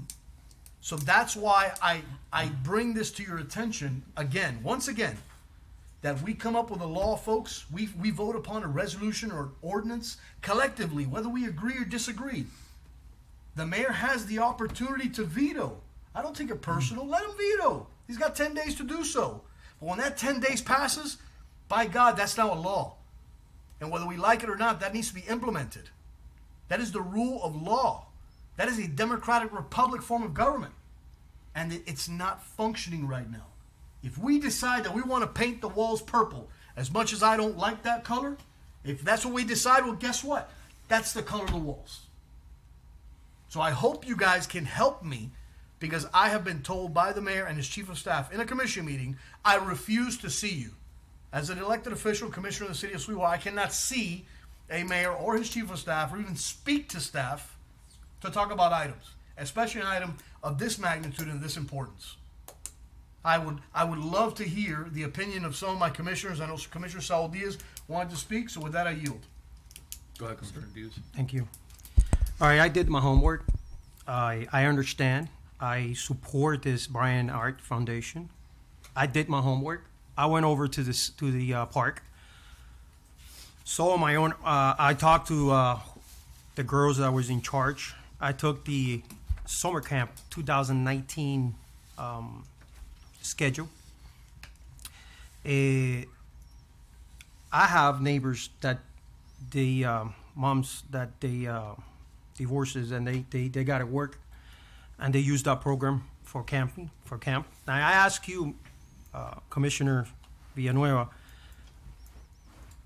when you did this and try to get that park, Macanosa Park, did you went over there and talk to anybody regarding this, getting a room or anything like that? Did you went and talk to them, to the supervisors there, to the girls that are on that program? No, I did not.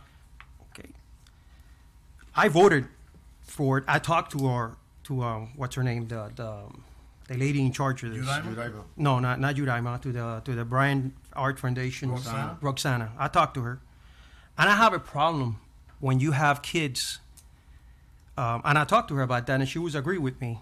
You know, taking away one kid to put another one in there. I'm not agree on that. I want Brian Foundation here. I really do. I believe in that program. I applaud you for everything you do for that program. But I don't think there's any room there for them to accommodate them. I would love for you to go over there, talk to Juraima, the ladies that are there, the girls that are there, because my understanding in the summer camp, they use that room there for other events. And I talked to her and I said, how can you have kids? They have kids all over the room. They're using every room in there. They don't want to mingle with the 11-year-old. They got 11, they got 10, and they got 5. They got 5 different rooms in there.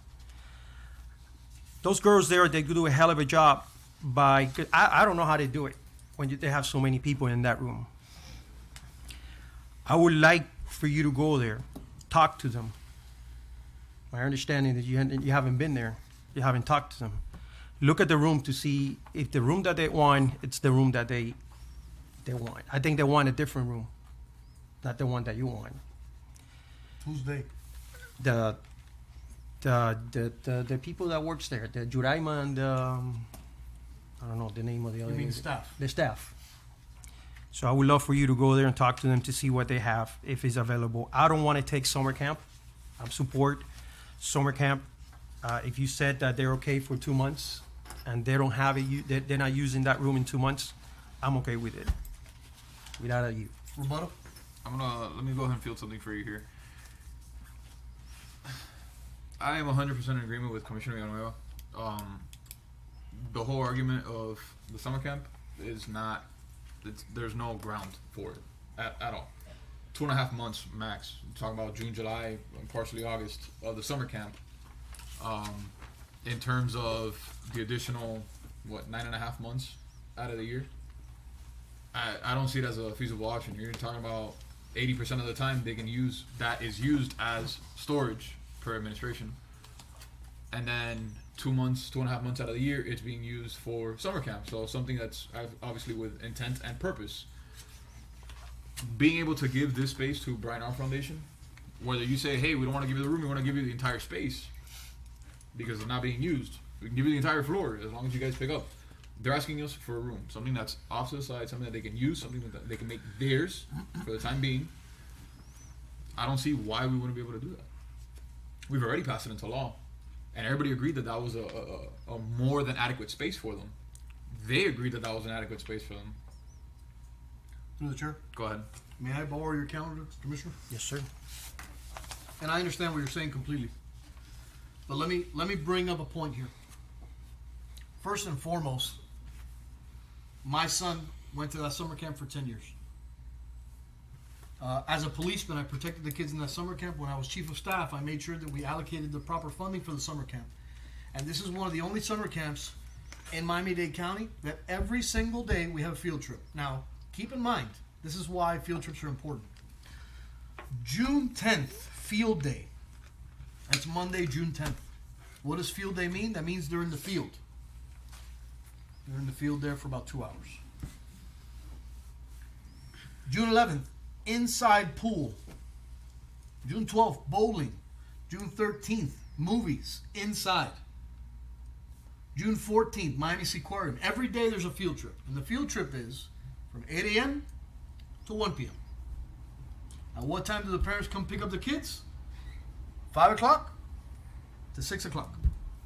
Right? Okay.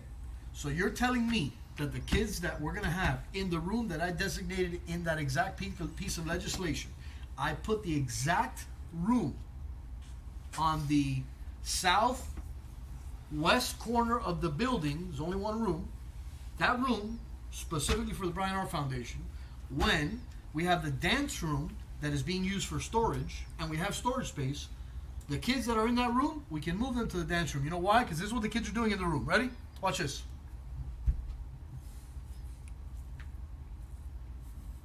That's it. Playing games. They're not doing anything interactive. What do kids do in summer camp? Go outside.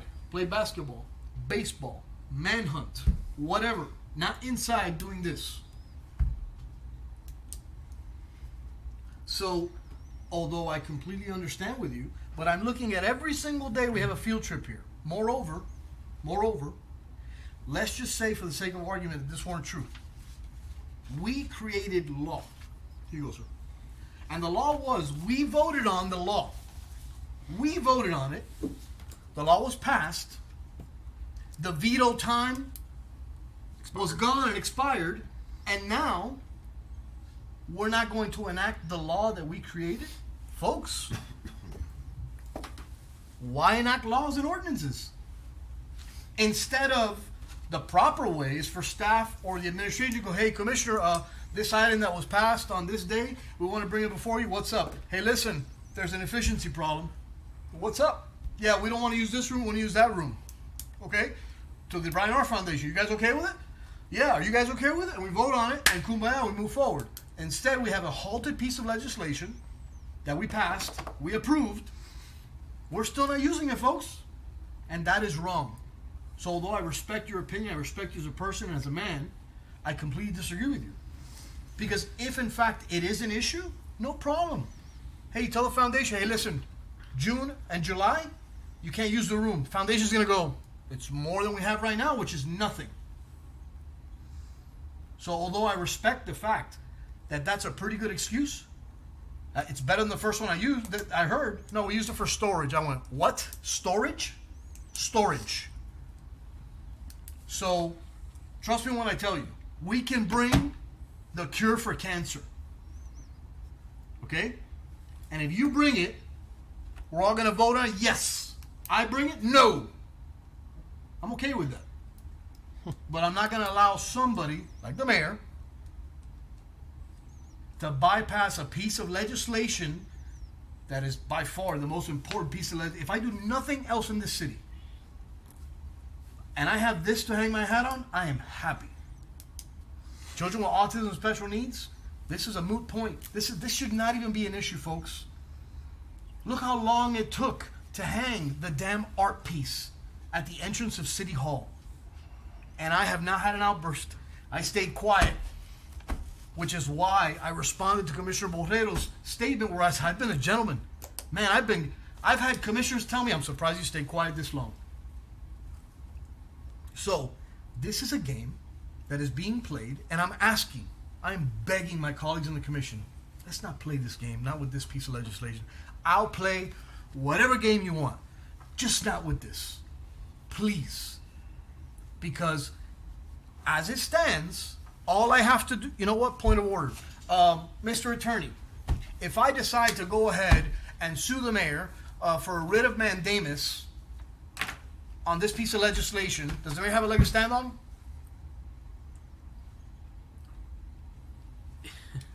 You put me in a really difficult spot because you're asking me. I'm not going to let you answer it. The fact that you took a while means you have to collect your thoughts, and it really wouldn't be in the mayor's favor, but I'm sure he has a defense.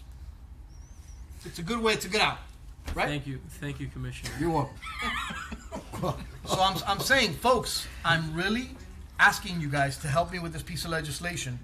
Talk to the mayor. I sure as hell don't talk to the mayor. All you guys do, please, let's get the Brian Art Foundation item already done. Because we're going to be in court, man. We don't need to be in court. May I? I yield for the commissioner, absolutely. Go ahead. Didn't they find a place in El Doral? Because I see them over there all the time. It's gotten to, if I can respond, it's gotten to a point to where the foundation at this point doesn't have much faith that the city of Sweetwater is going to come through on our word, on our legislation, and they're trying to seek life anywhere. They have not initiated or executed a contract with the route. No, they don't have any. They haven't. Okay. But at this point, it kind of sucks that we said yes, and we enacted this resolution. We gave each other high fives. We donated $10,000, and we're not even opening. We don't have anything. We don't even have an agreement drafted.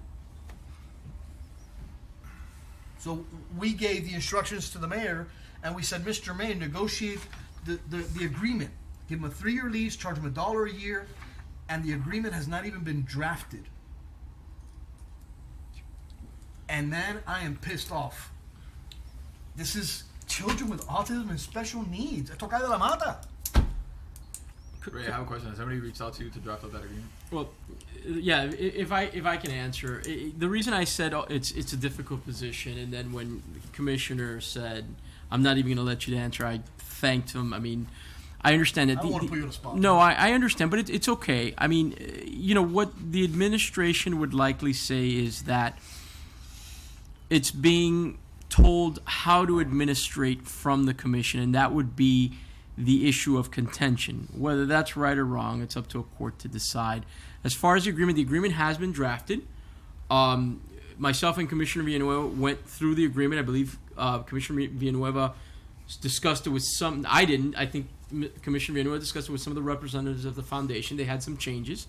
We did the changes. We proposed it to the mayor, and that's kind of where it ended at that point.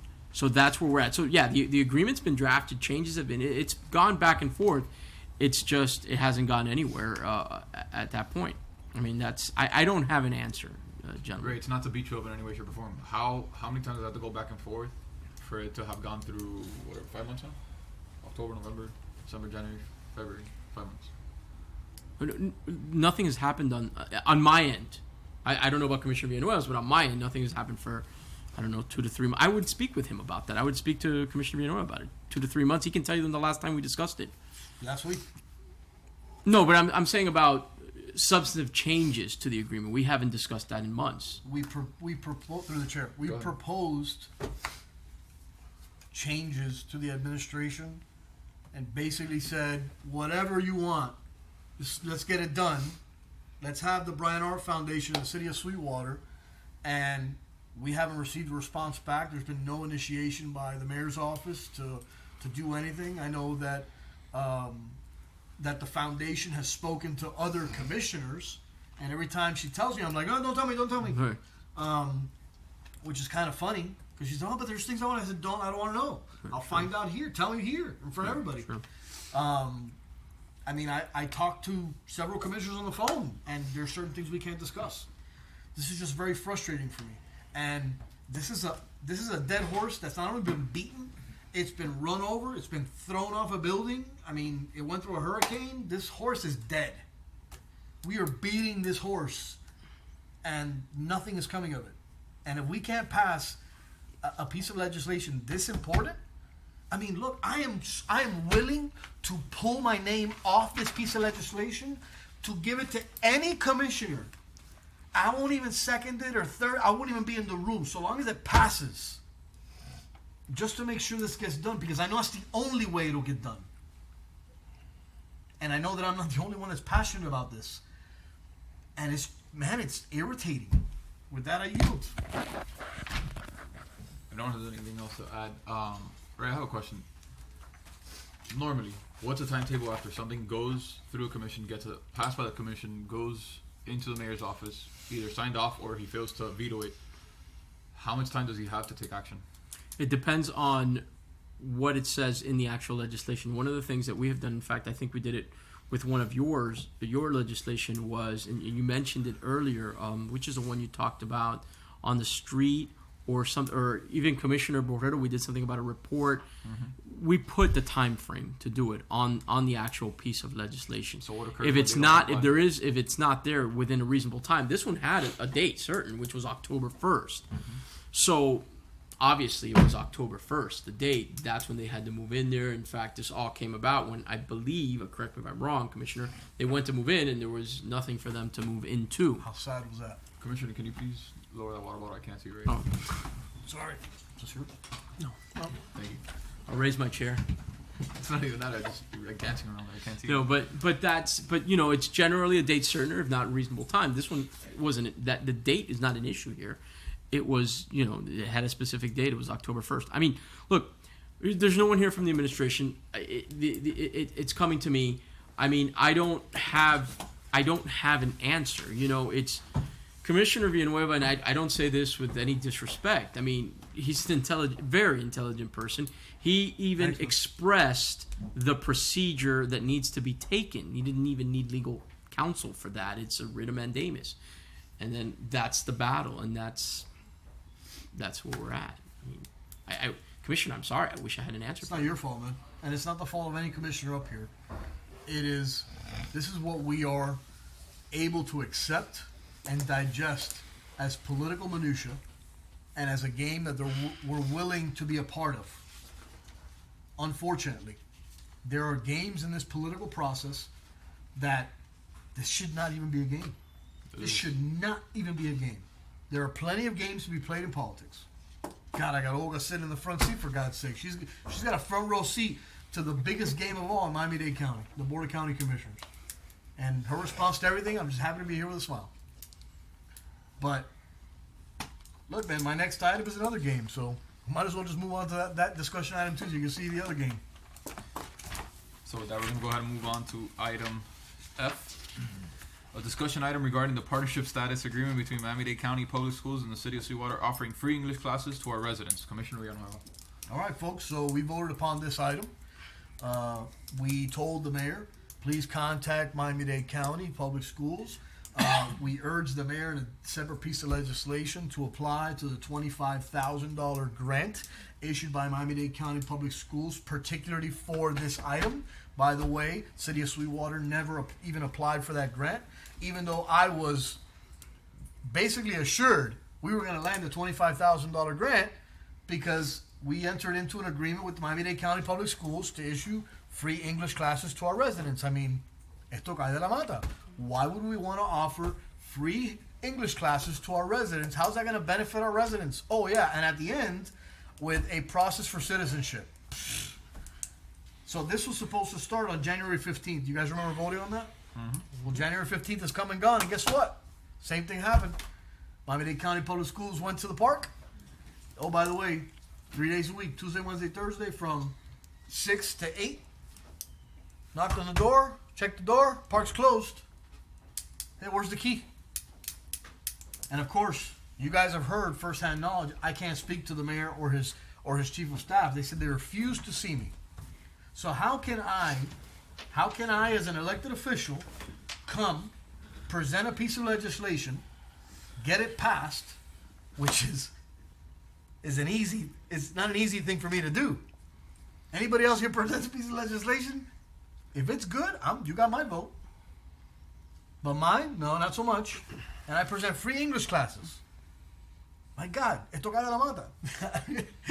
And the guy goes open the door. He goes, "Hey, what's going on here?" And then he looks at me. He goes, "What kind of an operation you guys running here?" And I don't know how to answer that. He goes, "Aren't you a commissioner?" Let me see if I can get a key. Well, that was January 15th, folks. No English classes for our residents. So again, we are in violation of our own piece of legislation. Not only did we allocate the room, it was free. We were going to get a free teacher and a $25,000 grant from the school board for this project. Gone. That just goes to show how this correlates with the Brian R. Foundation. Through the chair, who was the guy Go that ahead. was with you? I don't want to say his name with the school board. You know him. He likes you very much. Very much. Boy, I'll you tell got, you got a lot of friends that like me very much. We have a lot of mutual friends in common, but I'll tell you his name after, if that's okay. So, Commissioner Saul Diaz. Yes, sir. Could you explain that? I mean, I'm not saying it's your fault, but are you as irritated as I am? Yeah, I guess. I mean, yeah. I don't got nothing to say. I feel you. Anybody else want to talk? I just respectfully request to change seats because when you're speaking, you're looking directly at me. You're a handsome guy, man. It's hard not to. Listen, this is, in all seriousness, this is something that's becoming a lot more apparent every time we pass a law. If it's not in favor of the administration, or if it's not something that they like, whether they don't veto it, very seldomly stuff that passes does it come back to the commission for a revote. The only time that it's happened was on Southwest 114th over there next to the trailer parks when I wanted to put a sidewalk there and enhance that street. It passed unanimously here. He vetoed it. It came back and it got turned down quick. That's it. That's about the only one that I remember ever a veto coming back for a commission vote and that it got turned down.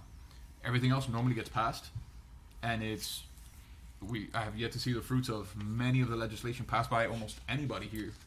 If it's not a one-time event, that's it. I don't see it.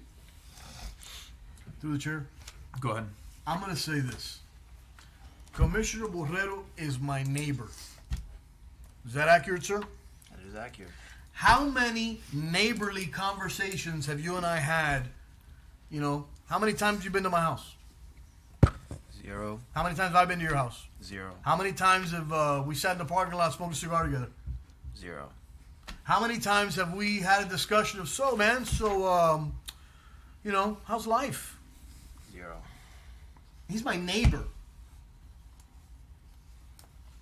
Now, if he presents a piece of legislation here that I think is good, hey, kick-ass job, I got your back, 100%. If Commissioner Isidro Ruiz presents legislation, same thing. Commissioner Joniel Diaz, Saul Diaz, Commissioner Cecilio Jose Alonso, if I think it's good, absolutely. And I'll be the first one to go, move. And if I'm against an item, I'll say it. But unfortunately, I'll stop looking at you. Unfortunately, if I present something that is good for the residents, it'll pass here because nobody wants to look stupid on TV. And then the mayor will go, don't worry about it. We're just not going to pay attention. Well, guess what, folks? That's illegal. It is illegal. It cannot be done. If we pass resolution or an ordinance, it's passed. The 10-day veto rule is bypassed, and it's gone, it's vacated, and that is not passed, it's not enacted. This is a violation of law. It is a disservice to this commission, to this city, to our residents. I'm all for the political games. Everybody knows that I love them. I can call for a press conference at 4 o'clock in the morning, and everybody here knows that 7 cameras are going to show up. And I'm not playing the game. The mayor presents an item, a piece of legislation, and 85% of the time, or 89% of the time, I have voted in favor of it. And I'm the first one to go, move. Good job, mayor. Good job, staff. But now we have 2 pieces of legislation that cae de la mata. Commissioner Cecilio Jose Alonso was in the school board almost as long as I've been alive. Is that accurate, ma'am? Yes. She is an educator, and moreover, please forgive me if I'm overstepping boundaries, a passionate educator. And I know she's passionate about some of these items, especially these two. And she's told me to my face, I don't like you, but I like this item. And I respect that. I respect that. I really do. And we can literally not like each other, but vote on legislation to move this damn city forward. This is 1941, man. Shit. Language. Yeah, language. With that, I yield. I also feel bad for you, Ray, because you're the only one here that he's looking at. Otherwise, he'd be looking over here. I mean, listen, I understand the frustrations. Me and him have discussed this. You know, clearly, yes, that also hasn't been done. You know, if the problem persists, there's all I can say is there's a vehicle. Look, what I want you guys to understand is that, and you guys known me, you guys commissioners, you've known me pretty well. Right. What is the vehicle? The vehicle is set up a commission, appoint an attorney to represent the commission in bringing a writ of mandamus action. The commission has done this before, prior commissions, not this specific commission, but other commissions have done this before. I don't believe any of the commissioners that are here were part of that, but it's been done before in the city. Now, it cost a lot of money. I wound up spending a bunch of money on legal fees, but I mean that's the vehicle. It can be done. I mean, anytime the commission passes law, these two, for example, and it's not done by the administration, they can move for writ of mandamus. The administration may have their own arguments. They may have their defenses and on the reasons why, technical, non-technical, whether it violates, you know, separation of powers and that sort of thing. But those are arguments that can be made during the course of the writ of mandamus litigation. And that's really the process. You know, it's just, is the commission going to put the city through that? Is the mayor going to put the city through that? That's the answer. I mean, you know, the problem I have not from a personal standpoint, because that you know, it's just I'm basically appointed by the commission, but at the same time I have to represent the city. If the city and the commission, or the administration and the commission, go at odds, I'm not the one that, I can't pick a side. I represent the city as a whole, technically. So, but that's the procedure. Commissioner Villanueva, like I said, he's extremely intelligent. He knows his stuff, and I don't have any. Yeah, I don't know what else to say on it. To add on that, if I can, through the chair. Go ahead. The commission didn't sue the mayor. The mayor sued the commission. It was different. Okay. And the vehicle was not a writ of mandamus. The recall. It was the mayor suing. Okay. But it was not a writ of mandamus. That was not the vehicle they used. The previous commission tried to recall the mayor for the wrong reasons. They used a cockamamie reason. And that's why the mayor had a defense, and that's why the mayor won. Had they used a different reason, like one of the 8 reasons in our charter, different story. The mayor benefited from that. And then the mayor went ahead and sued the commission when the commission tried to, and I won't get too much into it, but it had to do with the budget. So the mayor sued twice. The mayor sued the commission twice. It wasn't the commission suing the mayor, but it wasn't a writ of mandamus. It was different. A writ of mandamus is basically, look, I can do it by myself. I pay the $550 filing fee, and I go before a judge, and I explain to a judge, hey, this is what happened. Here's the ordinance, but I got to pay the money. If we do it collectively, which I realize nobody here is going to do it collectively, which is why I haven't brought it up. But I'm telling you, folks, I have been extremely patient, and I have no problem paying the $500 filing fee, or if I got 10 of them, by the way. I got 10. And each of them is a writ of mandamus. I got the 5 Gs to do it. I got no problem with that. So this is why I'm urging this council and this commission to please have a conversation with the mayor. I know what he's going to say. I'll let him do whatever he wants. And now Sweetwater's in the mud again. Instead of me trying to be a gentleman and just trying to get a project off the ground, trying to help people, no. That's not what we're doing. So I just want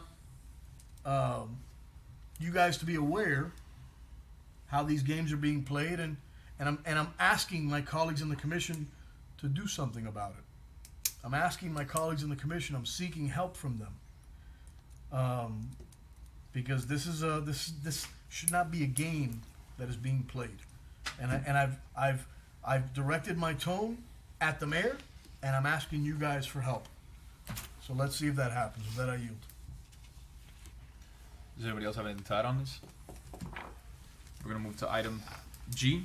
Is there a motion that the commissioner is soliciting? This is a discussion item. I understand. Because I saw an agreement that was as part of one of these items. I don't know if there was that item. Well, both of them are, the Brian R. Foundation is an agreement, and the Miami-Dade County Public Schools is a private-public partnership resolution that we enacted. Was that thrown in there, the agreement for reference, or has that already been adopted? We all voted on this, okay. And so that was for reference. I understand. Okay. It hasn't been done. Okay, I understand. So we're on item G now, no? On item G, a discussion item to debate and dialogue the budget revision that was voted on November 25th, 2019. Commissioner Villanueva. So, man, I don't know if you guys remember this item. I do. This is the item that basically defunded the $10,000 donation to La Griteria that Commissioner Isidro Ruiz presented, and we all voted on it. And this then came on a special commission meeting on November 25th, a week before that event was to take place. And I don't know if my colleagues in the commission, I couldn't be at that meeting. I was in Fort Benning, Georgia. My brother-in-law was graduating from the United States Army. And I was watching it on TV, and I was saying to myself, man, I hope my colleagues read that budget. I hope my colleagues know what they're getting ready to eliminate. And whether you did or you didn't, I'm not asking you guys to speak upon it. I'm just asking you guys to realize that that's what was done. The mayor went in there and said, I need a budget revision to eliminate these funds. And when that motion passed, if I'm not mistaken, it was 5-1. We were basically voting to eliminate the funds for La Griteria, among other things. And then we all went to La Griteria, and we stood on that stage, and we waved at those people. I'm not saying who was there, I just said we. So, if that doesn't piss you guys off, I don't know what does. Notice I'm not calling anybody out. I'm not even looking at Ray and his masterfully groomed I wasn't there. No, Ray wasn't I didn't go. I didn't go. But, you know, and I respect commissioners that have been adamant and said, I'm not supporting this item. Man, I respect. When you guys say what you mean, hats off to you. Honestly, full respect. And I understand up here we're going to play games, but folks, I voted against because there was another griteria and nobody offered anything. And I respect you for that. Anything to the other lady As that a has been here 40 years and it's a resident of Sweetwater. You're absolutely right. As a matter of fact, I went to Ms. Ocampo's event and I saw you sitting in the front row. So again, I respect you for that. We don't necessarily have to agree, but you sure as hell have my respect for that. So, I'm jabbering too much today, folks. With that, I yield.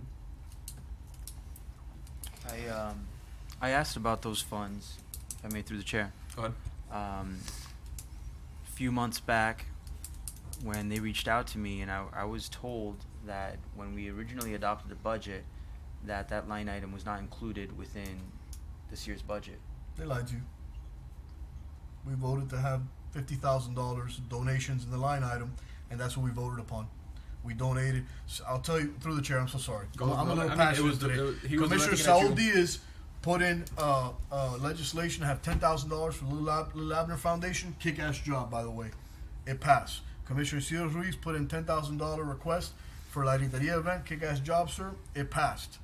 I put in $10,000 for the Brian R. Foundation. It passed. We had $20,000 left. The mayor put in a budget revision to eliminate that line item because the check had not been cut yet. Think about this for a second. The check had not been cut yet. My opinion is the mayor violated the law because the money was already allocated and voted upon by the commission.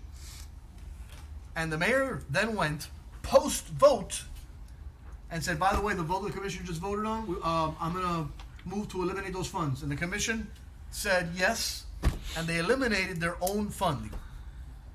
Well, we decide, not the mayor. So the mayor violated the law.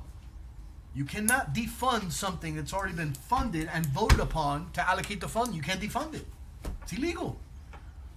I can go on. I'm not an attorney, but I was a cop, and I can sure hell tell you what's legal and what's not legal. I can tell you where there's probable cause and not, and there's sure as hell probable cause for that. That's what I'm trying to explain to you folks. The guy's violating the law. Don't let him pull the wool over your eyes. Point of clarification, and this is just to clarify, and Ray or if our assistant deputy city clerk can just verify this. Were the funds in there at the time that the check was cut? It's question number one.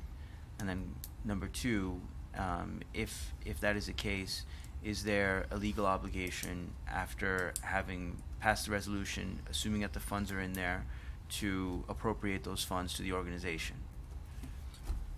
I couldn't answer any of the two questions. No, I understand that. One would be a question for the city attorney, and the other one for the Right. finance director. And you know what? I mean, I can take that upon myself to write them an email. But again, as far as I'm aware, when I had that conversation, at the time that the check was cut, there were no more funds available for the organization. I mean, personally, I take that at face value. What I was told, what I was informed. But we can definitely double check and look at the meeting minutes when we drafted the budget to make sure to verify that. Yeah, as far as the timing of the funding, I wouldn't have any answer on that. I wouldn't even want to try to answer that. That's something that you'd speak to Mr. Cintron or his department about. As far as the other issue relating to the money being, or the resolutions approved to donate $10,000 to these three charities, once that's the mayor proposes the budget, and I know this is going to sound bad, okay?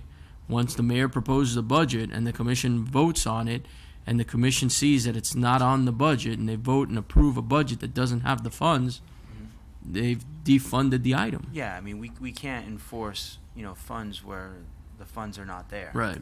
We can't just say give $100,000 to X appropriation. The funds have to be within the budget. Right. So the critical question is whether or not the funds were in there at the time that the resolution was approved to go ahead and expend them. So I think it's just a matter of looking at. Again, I was told no, and I believe that's what I want to believe, but we have to just verify that with the meeting minutes at the time that we draft our budget. Yeah. Can you submit those meeting minutes to the entire commission, JC? Yes. What meeting exactly are you talking That's the about? November 25th? No, September. No, that's when we drafted the you're budget. Because I The believe we pulled regular commission meeting for September. I'm recollecting my. It's a special commission meeting. I think it was that last week or second to last week of September. Yeah, it's I a believe we budget meeting. pulled funds from that account. I'm just not sure as to how much. There was multiple meetings and there was workshops. You want the final meeting? I want the final one right when we adopted the budget. Right. Because I was under the impression this is why we were able to give the $10,000 to 3 other not-for-profits. Yeah. And then this one, all of a sudden, the money just dried up. Yeah, but I think we might And have I- allocated those funds without the budget And there. during that November 25th meeting, I was trying to bring that up as a discussion, and somebody had put a motion on the floor and was adamant about Robert's Rules of Orders on that motion for voting, and the commission voted. So the revision passed. Through the chair? Without a discussion, I might add. Go ahead. And I'll keep this brief.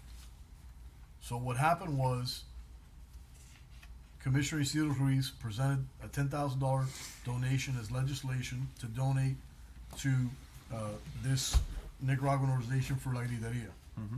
The item passed. The item passed, as a matter of fact, 6-1. Then there was a debate from the administration that said that the organization did not meet the criteria for donation because they did not have their main office inside the city of Sweetwater. The physical address. Their main office. Yeah. Then they came back and said they had a satellite office inside the city of Sweetwater. The satellite office was in fact in the city of Sweetwater, but because of the legislation, the administration decided not to allocate the funding, which is a violation, because the commission decided to allocate the funding to that organization. The administration does not decide who we allocate funding to or not. But, okay, semantics. It then came back to the commission, bringing everything to light. It passed to donate those funds once again. Shortly thereafter, the mayor presented legislation to have a budget revision after the funds were already voted to be allocated. And unfortunately, my opinion is that that was a hurry-up scenario. Yeah, everything's good. Yeah, is there anything you should be worried about? No, we're good. And, yeah, go ahead, budget revision, because certain people had faith that it was being done properly. Notice how I'm not pointing at anybody. I'm not even looking at Ray. And then the monies were defunded. Well, here's the problem, folks. You can't vote to give somebody money, approved, and then vote to go defund. You can't. You can't do it. You voted to approve it on a piece of legislation. You literally have to go back to language-specific legislation to say, we are now voting to eliminate the funds for this organization. You can't just say budget revision and, by the way, this is the budget revision. That's what happened. Now, if you guys are willing to accept that as a fact, fine, but let's call a spade a spade. With that, I move. Somebody else have anything to add to this? What are we moving on?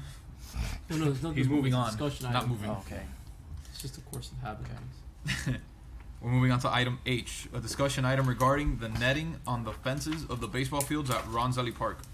I'm pretty sure it's a typo, right? It's Ronzelli Park. Yep.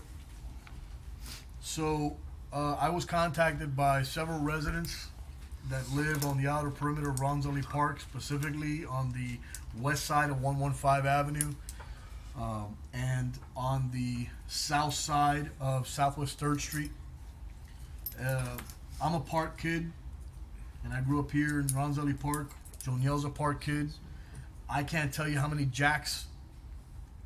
home runs, I've hit out of this baseball field. It got to a point to where when I was 13 years old, we would play home run derby. And we, at 13 years old, I can't tell you how many windows we broke and how many car windows we broke and how many house windows we broke, but at 13 years old, who cares? No comment. Right? You would never do that, right? No comment. Well, it got so bad that we had to raise the netting. Well, now the issue is we have an organization, and I forget what the heck their name is. They're the company that is basically using our baseball fields, and our residents can't even use the baseball fields. And this is something that's really bothering all of us that we need to address. I came to the park with my kid the other day to play catch, and we couldn't. I'm a sitting commissioner, and I couldn't play catch with my son in the baseball field where I grew up in.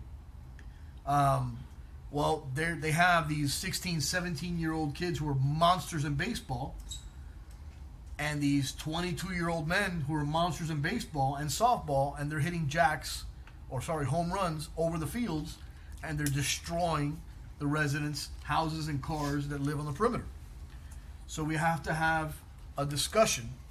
Usually before I present legislation, I bring it before you to see if you guys have an appetite. Number one, we need to limit the age of the baseball field to the kids here in Sweetwater. Number two, we need to eliminate this damn contract that we have with this baseball company, and we need to come up with a solution, whether we're going to contract with another company and Sweetwater residents play for free, because it's not fair. If you're not part of this organization, you can't play. Well, we have a park for a reason. So I suggest whatever company we contract with, Sweetwater residents play for free.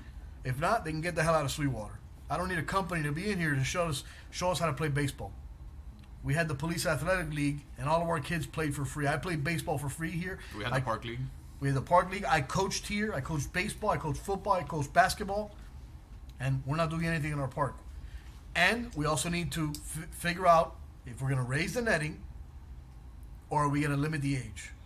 So I ask you guys to do your own homework, go to the park, talk to this company, and then we can come back. I'm definitely going to come back with a piece of legislation, letting you guys know now. If you guys have your own legislation you want to present, by all means, it might get passed. Because if I present, it might not get passed. Or if it gets passed, it sure as hell won't get enacted, that's for sure. So maybe I should talk to some of the commissioners up here to actually present the piece of legislation to get passed. Through Chair. With that, you. Go ahead, Commissioner Dees. Yes, I did my homework. I went over, I got an email too from a resident on the other side of the field. I immediately called the maintenance department. They are looking for a new netting. Very expensive. That's what I've been told. I haven't seen anything yet on writing, but I was told that they're working on that. They were going to try to see if they can fix it a little bit more because there's a big hole there. I go there all the time. I go over, ride my bike around that area, and I see it. I'm agree with you on that. I think bringing down the age of the juvie to play on the field, we got to do something about that. But yes, I done my homework. I've been there. I talked to the maintenance department, like I said, and they're working on it. That's what I was told about maybe 2 or 3 weeks ago. Through the chair? Yeah, all right.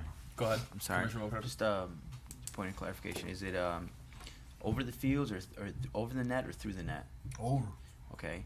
Well, it's going through the net. The nets are broken. Oh, it's going through the net. So yes. So it's not really going over then? No, it's not. It's going through it. It's going over. Well, some of them How do you know are. it's going over. But especially this house that I went over with, it's a big rip on the net that you can see. It's a big hole, and it's getting worse and worse because of the wind that we've been having. Okay. And sorry, Is it the same spot? A couple of spots. Different spots. Different spot, but this particular house is the one that is getting damaged. Okay. It is a condominium. It's a complex in the back that they and it's very dangerous. I mean, I see the holes on the fence and in the shed that they had there. Okay. Well, I would just one point of caution is I'm definitely I'm concerned with you, Commissioner Villanueva. I'm glad that you brought this up. It's just frustrating for me to see that our residents won't be able to use a park. Yeah, I'm surprised that we have that contract in place, disallowing our own residents to do that. My only concern is just we have contractual obligations too. So if we do make a movement on this, which I'll support you in doing, you got to take in mind the contract termination date. Otherwise, it looks like they might have a cause of action against us.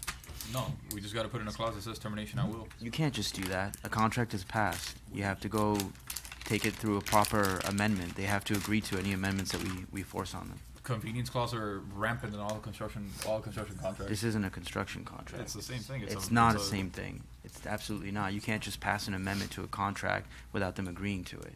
That's illegal. They would have to agree to it. Go ahead. And I think Commissioner Isidro Ruiz wants to comment. No, it's all right. It's all right. I'm just going to add a caveat to this. Commissioner Borrero, you are correct, but Commissioner Jones is also correct.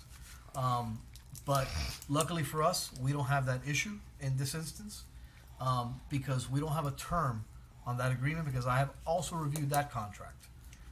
I don't know if I told Council Ray, did I ask you to review that contract as well? I think the issue though is that there was a prior contract and there may be a new contract or the old contract renewed, something to that effect. Because I know there was also issues on that they weren't paying on time. There was demand letters on behalf of the administration because they weren't paying. They weren't paying our field dues. I've had conversations. So then they're in breach. And yes, they're in breach. I don't know if they're in breach right now. They were. If they don't pay, they're in breach. That's simple. I understand that, but I don't know. That's something. Again, I'm not the man for that. Carlos Cintron would be the man for that. Okay. And We need to find out. We need to get a copy of the contract, look at it, which I've already taken that as a request to get the contract, which I will. Mm-hmm. We have to find out whether or not they're in breach or not. You're correct. You can't amend the contract through legislation. But we have to look at that and see what's going on. I've had the discussion. I mean, I coach baseball, and I've had this discussion with Commissioner Villanueva, which is it's basically an academy is what's operating. It's a private out there. academy. Right. And, one of the things is that, Sweetwater kids, it's true. What happens is that the academies pay a rent. They maintain the fields. They keep everything organized. So they don't want anyone going there to mess up what they're doing. Well, that's not right for the Sweetwater kids because it's Sweetwater. These are the kids of the city. Right. So, there's got to be whenever, in my opinion, again, I'm stepping way above my line, but I've had this discussion with Commissioner Villanueva is, look, there's got to be some type of exception or some type of benefit to the kids of Sweetwater when we do these contracts, and we got to incorporate that. We might not be able to do it now because, like you said, we can't change that contract, but going forward, Unless we they can. agree to it, of course. We But got to pull it up. I'm sure and we look can at work it to something see out if with maybe them. it's just it's sort of a what it's a, that there isn't a specific term and it's just at will monthly. I believe that's what it is. Right. I'll let you do that homework. I'll reviewed request it. Which is why I said, Commissioner Borrero, you're right, but Commissioner Joel Diaz is also correct because there's some special circumstances in every single contract where there's an out clause. And this circumstance does give us an out clause. What do you mean out clause? When there's a violation of contract, you have a notice to cure. If they don't cure, so there are certain issues that I'm aware of Termination clauses. on this particular contract where they've been in default. They haven't paid their field dues. They're not adhering to the contract. They're not adhering to allow our residents to participate. So there's certain situations that are occurring where it's not beneficial to the residents of the city of Sweetwater. I think, Trisha. Go ahead. I think we should all go through the contract because you made a really good point when you mentioned the maintenance of the field, and I really believe that that's part of the contract. Yes, it is. They're supposed generally. I don't remember the contract, but they generally have to maintain it. Commissioner Saudia keeps mentioning the maintenance department or the public works departments fixing or buying the net. I don't think that's accurate because that's a great point. Based on the contract, I really believe they're responsible for the maintenance, lawn mowing, a lot of things. So I strongly recommend that if you can send us a copy of the contract, so we all should go through it. It's gonna be it's gonna be necessary because I really believe they're responsible for the maintenance of the field. When it comes to the netting, when it comes to if they're in breach or not, I mean we can dialogue about that later. But they're responsible for the maintenance. I believe so. That's a very good point. Yeah, that's a great point. Anybody else have anything else to chime on this? I yield. I talked way too much today. Let's move on to item I. A discussion item regarding the elderly property tax exemption, Commissioner Borrero. All right. Well, thank you for bringing that item up, by the way, Commissioner Villanueva. Thank you. Reason I wanted to bring this item up was because I've spoken with a lot of elderly residents, and it's just come to my attention, and I'm not exaggerating when I say this. I believe we are in a bit of a, and this goes much broader than the city of Sweetwater, but a bit of a hidden or silent crisis with our elderly community. And I've noticed that a lot of elderly residents are losing their homes. They're losing their homes, particularly in Florida or South Florida, and mainly because, well, they can't afford it. And many have told me, why can't I afford it? I have asked them why can't they afford it, and they've told me homeowners insurance and property taxes. And you can research how prevalent this issue is, but many, particularly in our community, are being forced out of their homes and are losing their homes because they can't pay either one of them. You have residents in totality between the school board property taxes, the city tax, the county property tax, who are paying anywhere from $2,500, and in some cases, outside of the city of Sweetwater, they have told me that they've paid up to $10,000 a year that they're being assigned in property taxes, and that is not an exaggeration. I'm concerned about the city of Sweetwater. I'm concerned about residents here. And there's stuff that's within our control, and then there's stuff that's outside of our control. I want to be able to take care of what is within our control. I can't control the value of homeowners insurance as a city of Sweetwater commissioner, which is more expensive than, generally speaking, more expensive than property taxes. You guys all know that I'm against property taxes in general, but this has nothing to do with being against property taxes in general.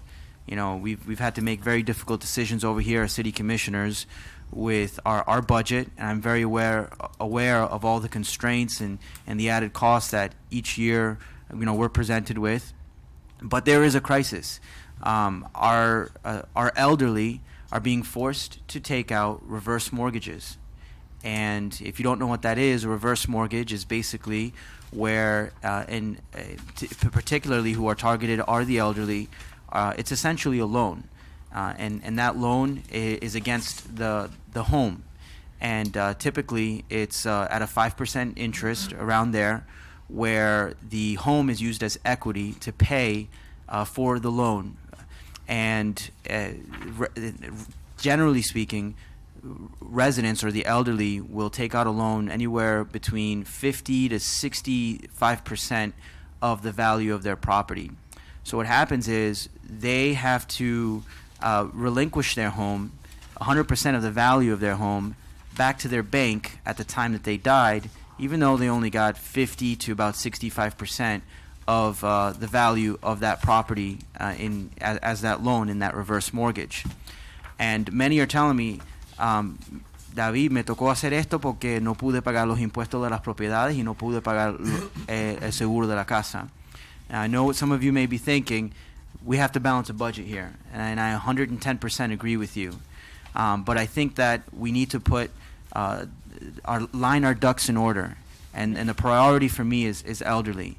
I've had residents who have cried to me, literally, in my face, me murió el esposo, my husband died, I had to take out a line of credit to pay the property taxes this year, and in order to pay the property taxes on my line of credit, I had to do a reverse mortgage.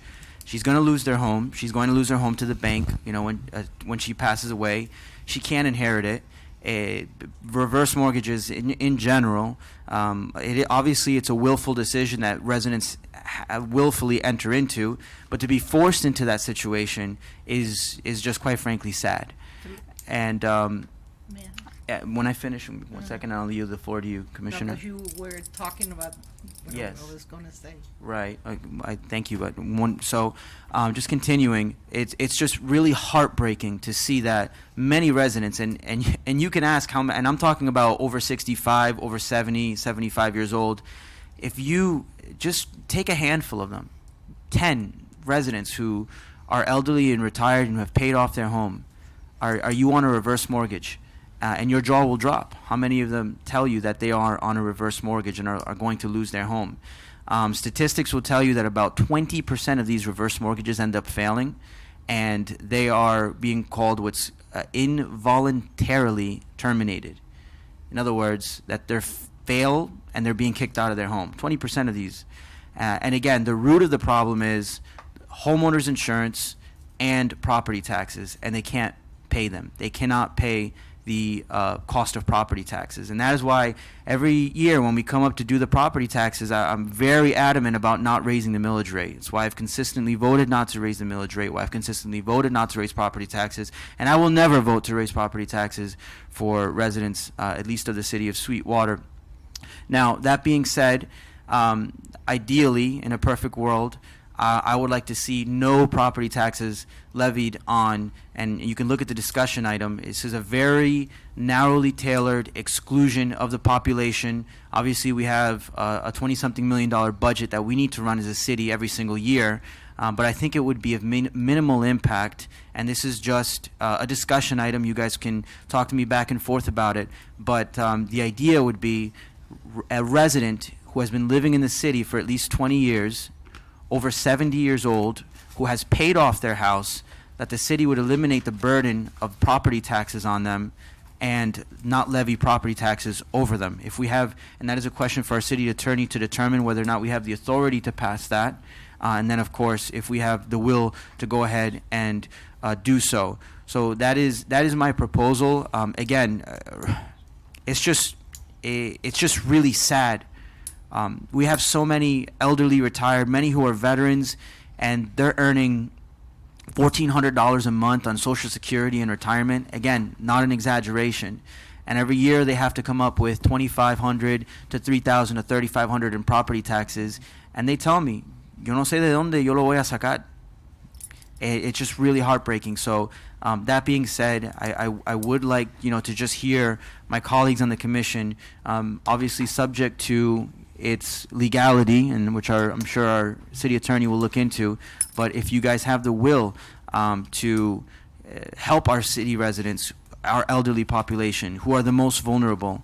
Again, I'm talking over 70 who have lived here their whole life. This is their only piece of income, only on the property that they own, up to maybe the first $500,000 of their assessed value of their home, to exempt them from property taxes. With that, I'll yield the floor to Commissioner Holtz Alonso. Commissioner Holtz Alonso. I don't think I'm wrong, but Olguita, the Commissioner Pepe Dia passed a legislation like 2-3 years ago for the elderly. Yeah, there's one, and they don't pay hardly anything. So can you clarify that? I don't know if do you know off the top of your head, or you'd have to look that up. The actual requirements, no, but it's the same concept that you were referring to. Yeah, that's why I wanted to stop you right there. They have to be a certain age and a certain criteria. I think it's over 25,000. I'm sorry to do this to you, Olga. Can you please? Step up to the mic, Olga. We got her on the mic. Oh, Olga. Thank God I got up though. Well, I don't know exactly the specific I'm sorry, requirements. who are you? I'm sorry, ma'am. What's your name? I am Olga Hernandez from the Office of Miami-Dade County Commissioner Jose Pepe I Diaz. just love the way you say that. Which part? The exact requirements, and off the top of my head, I don't remember, but it's over a specific amount of the property value. They're retired, and that they have to have a certain amount of the value of the property itself, and then obviously their age. And so most there is of them- an exemption to that, in addition to Right. their regular exemptions. The homestead, you could have a widow, you could have all sorts of exemptions, and that's another one, a new one that's there. Thank you, Olga, for your comments and for enlightening us. I also thank you for being here Thank you. consistently every single meeting. It's my pleasure. Yeah, we appreciate that, Thank and we thank Commissioner Pepe Diaz for having you here I will let as him know. well. Thank you. So I believe what you're Send my talking. love. I believe what you're talking about is under Florida statutes. There is a current law that we have in place, and I'll cite it for the record if you guys want to look it up as well. But it is Florida Statutes 196.075, additional homestead exemption for persons 65 and older. Local jurisdictions have the opportunity to adopt legislation only germane to their particular jurisdiction. So if the county passed something, it would exempt residents from having to pay the county property taxes. It wouldn't be specific to the school board or for the city of Sweetwater, as I understand the law and as I've read it. But Everything together. I'm sorry? It's everything together. No, all the not under Florida not under this one. And if this is the particular statute that I think she's talking about, but basically the way it works is there's an option where up to actually the first $50,000 of the value of the assessed value of a home, that residents who are 65 or older don't have to pay property taxes. And there's also another exemption under that statute where if a home is worth $250,000 or less, you're over 65, you're retired, then up to the $250,000 of the value of that property, residents are 100% exempt from paying property taxes for that assessed value.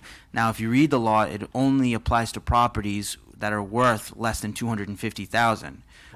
Most of the properties in Sweetwater are worth more than $250,000, and many of the residents who are 65 and older have properties that are worth more than $250,000. In other words, it wouldn't help them. So what I would like to see is, at the very least, this is, I think, a really good faith effort that statute that was passed, and I commend Commissioner Pepe Diaz for furthering it in the county. At the very least, and just to clarify, there's two separate things. At the very least, I would like to adopt that same statute, because the statute provides that local jurisdictions have the opportunity to adapt that statute locally, so it would only apply to their jurisdiction. We can do the same thing in Sweetwater, is what it's saying. So Sweetwater wouldn't levy property taxes up to $250,000, provided the value of the property is not worth more than $250,000. So I think that's some assistance. But again, most of the properties in Sweetwater are worth more than $250,000, so it wouldn't help them. I was gonna say that. Right. Every single property is Don't give me one. So it wouldn't help them, and the way the statute was worded, I think it was done poorly, because it's just set in stone the $250,000 without adjusting it for the cost of living or adjusting it for the increases to the properties. I think that law was passed in 2001. Yeah, but I don't think he put a cap into the value of the house. He just said seniors. He said So the age and Yeah. the income and they had. I thank you for bringing that up. I mean, I wasn't aware that he took those efforts, and we'll have to take a look at the specific county ordinance that was passed. Yeah, But again, I would think that was probably in furtherance of this Florida statute. And again, just to clarify, there's two specific things. There's a resolution that we can provide in furtherance of this Florida statute, and then there's something extra which I would ask our city attorney to inquire whether or not that we could provide it, and that's something that would be outside of the provision of Florida Statutes 196. So this is a question for you, Mr. City Attorney, can the city of Sweetwater pass a law germane to the points that I mentioned earlier, whereby a resident who is over 70 years old, who has passed, who's lived here for at least 20 years, who is retired and has paid off his home without a cap on the, for the value of the property, can he be exempt from paying, city property taxes?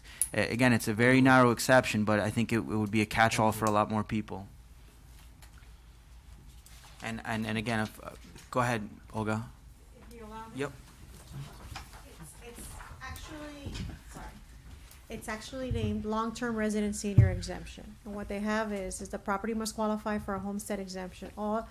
At least one homeowner must be 65 years older as of January 1st. And the household adjustment gross income for everyone who lives on the property value. And then it tells you, if you go to miamidade.gov, it'll tell you, and again, the name is long-term resident senior exemption, meaning that they have lived in that property and they own the property for a certain amount of time. You have other qualifications that they require, which is what I just said. And then they have lived in a home for at least 25 years and own a home with a market value of less than $250,000. Yeah, so and that's the textbook language of that Florida Statutes 196. An exemption equal to the assessed value of the property to an owner who has a title to real estate in Florida with a just value less than $250,000 as determined in the first tax year that the owner applies and is eligible, must be on the property for at least 25 years and 60. So we'd have to look at the minutes of that, and I'm really excited to hear that he actually passed that. That's a huge help, so they can apply. What year was that? So they can apply for that at the county level, but I'm aware of no ordinance that has been passed at the city level adopting such a resolution. Can we adopt it and help out the same residents at the city level? So I think that would be most of the property taxes that they pay.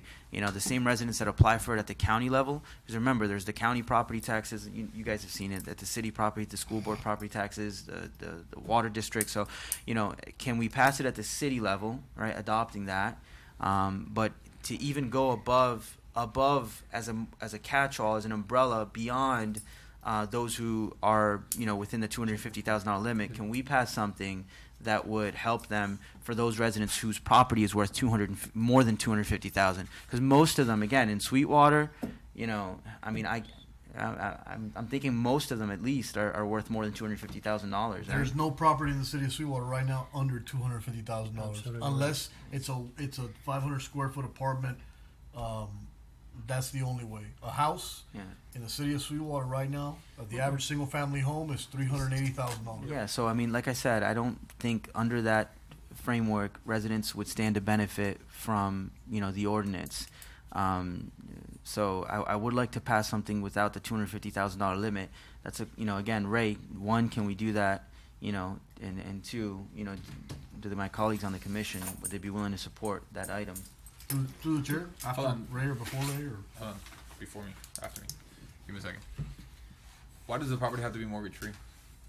Right. Because honestly, somebody who's paid off their mortgage, They don't have to pay insurance. I mean, there's a that's there's a lot of. This is a discussion The item. idea, and if you want an I answer, understand your intent. I really do understand your Yeah. intent. But I'm saying somebody who still has to pay the mortgage needs it more. Needs it a whole lot more than somebody who hasn't paid the mortgage. And I'm not saying that you should tax the guy who's paid off the house as opposed to the guy who stole on a mortgage. Yeah. I'm saying include both of them. If you really want to, if you really want to help out somebody, the people who've got to pay the mortgage, they got a lot more overhead. We'll call it that they need to take into account. My idea is, if you walk into a store and you purchase something off the shelves, you pay taxes on it one time and you're done. If you go and you purchase a home on the market, you technically haven't fully paid it off, so it would maybe make sense to pay property taxes or taxes for the home at that point. That's where my train of thought is. It's not paid off, so I could theoretically justify paying property taxes for it.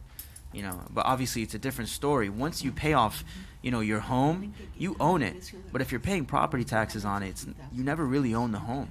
You stop paying property taxes, the government will take it away from you. So the idea is, once you pay off the property, at least at that point, you shouldn't have to pay property taxes on it. Lucher? Go ahead. So, years ago, there was Hold on, wait. You want to give me 5 minutes?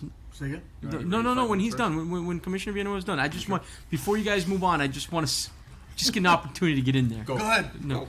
So, to answer Commissioner Borrero's, consistent with what Olga was speaking, that exemption, the senior exemption, is done within the confines of the Florida Constitution. The Florida Constitution, it's Article 7, Section 6, defines what limitations we can do. For example, $500,000 we can't do. It's capped at $250,000, for example. That's just one for starters. But all we need to do is it gives municipalities, counties and municipalities, the right to do what Commissioner Borrero wants to do. We just got to operate within the confines of the Florida Constitution. All we got to do is look at Article 7, Section 6. It'll tell us what our limits, and we can sort of adjust for that. So what you're saying is, the way you interpret the Florida Constitution, the city of Sweetwater would not have the right to fully exempt residents from property taxes. Absolutely not. Not From our city taxes. from your city taxes. No, Only no. up to $250,000. Whatever the Constitution allows us as a city to do. Remember, the Constitution governs us, the city. Of course. So whatever the Constitution allows. One of them, for example, is a $250,000. That's why you'll see the county one at $250,000, because it's at the cap. Again, if you read the language, it says it's applicable for homes that are worth less than $250,000.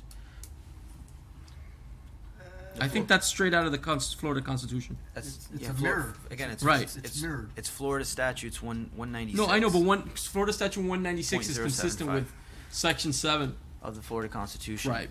Article 7, sorry, Section 6. Right, but again, I mean, if you apply that term explicitly, residents who have their homes worth more than $250,000, they wouldn't stand to benefit from that. So The benefit, I believe, up to $250,000, they won't benefit over and above. I'd have to look at it. The way that it's written here, an exemption equal to the assessed value of the property to an owner who has title to real estate in Florida with just a value less than $250,000 as determined in the first tax year that owner applies and is eligible for the exemption. The way I kind of see it is up to $250,000. Right. That's it. That is your threshold. They're saying basically your threshold is everything from the $250,000 down. That would be what you would be exempted from. Right. Everything over that, Yeah. you still have to pay the tax on. I would like a legal opinion on that language. The way I read it is residents who so up the amount of the assessed value of the property for a person who has the legal or equitable title to real estate with a just value less than $250,000. So if the value of your property is less than $250,000, then you would be able to apply for that additional exemption. Again, I could be wrong, and it could be any property worth more than $250,000, but the exemption is limited up to $250,000, which is, what I believe our city attorney is telling me. Great. And if it is, I would like to move forward with adopting a resolution similar to what the county did to provide that exemption for our elderly residents. Through the chair. Go ahead. So, I'm going to keep this brief. First things first, Florida home rule definition. The most precious powers a city in Florida has are its home rule powers, the ability to establish its form of government through its charter and to then enact ordinance codes, plans, and resolutions without prior state approval is a tremendous authority. We are governed under home rule, which means we can enact whatever laws we want, so long as they're not in conflict with the state, folks. Our laws can be more strict than the state, which is why we have ordinance. The reason why we have a city millage, a state millage, a county millage, a fire tax, a school board tax. It's a lot of taxes. Yeah, it's a lot of taxes. So my first question to Commissioner Borrero is, this is not a bad idea. I think we need to study this. Number one, if my memory serves me, I believe we receive roughly $8 million in city taxes from our millage, from our residents. Based on that $8 million, I would suggest that you and your staff, and your abundance of staff, I know you have so many staff members, just like all of us, along with your office. I've seen your office, it's beautiful. Being facetious, we don't have an office, even though we voted upon having an office. We don't have staff, even though we voted upon that. You guys forgot that? No. Yeah, the last budget, we voted on that. We still don't have staff. We're supposed to have it. And now, city clerk's office is not the commission chambers. Anyway, okay, just want to make sure you guys are aware. So I would conduct a study that we have the data to do it in the city clerk's office. Residents above the age of 70, with their millage rates. It takes some time to do it. Hopefully you don't have a city employee do it. If you have one of your volunteers that can do that, that'd be excellent. We can enact some sort of legislation, but we need to have further legal look into it, because although we can make stricter rules, right now we'd be setting precedents. Because I don't believe there's any municipality in the state of Florida that has surpassed the 250 value threshold. I congratulate Commissioner Jose Pepe Diaz and his staff. Why are you laughing? For enacting that. You can let him know, and I'm sure he'll go by my coffee shop and say thank you for saying that. But we need to study, because if we look at it and it's it's $3 million of the budget, good intention, bad delivery. We're already taking away $1 million from red light cameras, so we might have to get creative. So I'm with you. Let's look at it. I have an appetite for it. And with that, So once again, Mr. City Attorney, the question is if you can clarify with your legal opinion and any other legal opinions that you may have found on this. I mean, this has been in the books for 20 years. Does the exemption only apply to properties that are worth less than $250,000, or does the exemption apply to any property without limit, and the taxes that you would not have to pay on are the first $250,000? So it's two separate questions there. And if the answer to that is the latter, that we can have a resident whose property is worth more than $250,000 apply for an exemption up to the $250,000, and I would like to sponsor a resolution with inviting all my colleagues to join in on it, to adopt a Florida statute similar to what the county did. Then the second point is, you're absolutely right. We need a financial feasibility on it, and to that effect, I will draft an email to the property appraiser's office to define that for us. What would be the financial impact? I'm sure they'll take care of that for us, and we'll give them time for it. But we have a legal question for our city attorney. Okay, will do. Thanks. Cool. Through the chair. Yep. Yeah. Yep. I'm looking into this thing.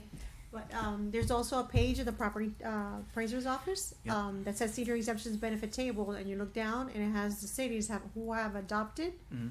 and in our or cities that are close by, it would be Hialeah, Hialeah Gardens, Doral, Virginia Gardens, and Medley have also adopted. Okay. Let's jump on the bandwagon, huh? Thank you, Olga.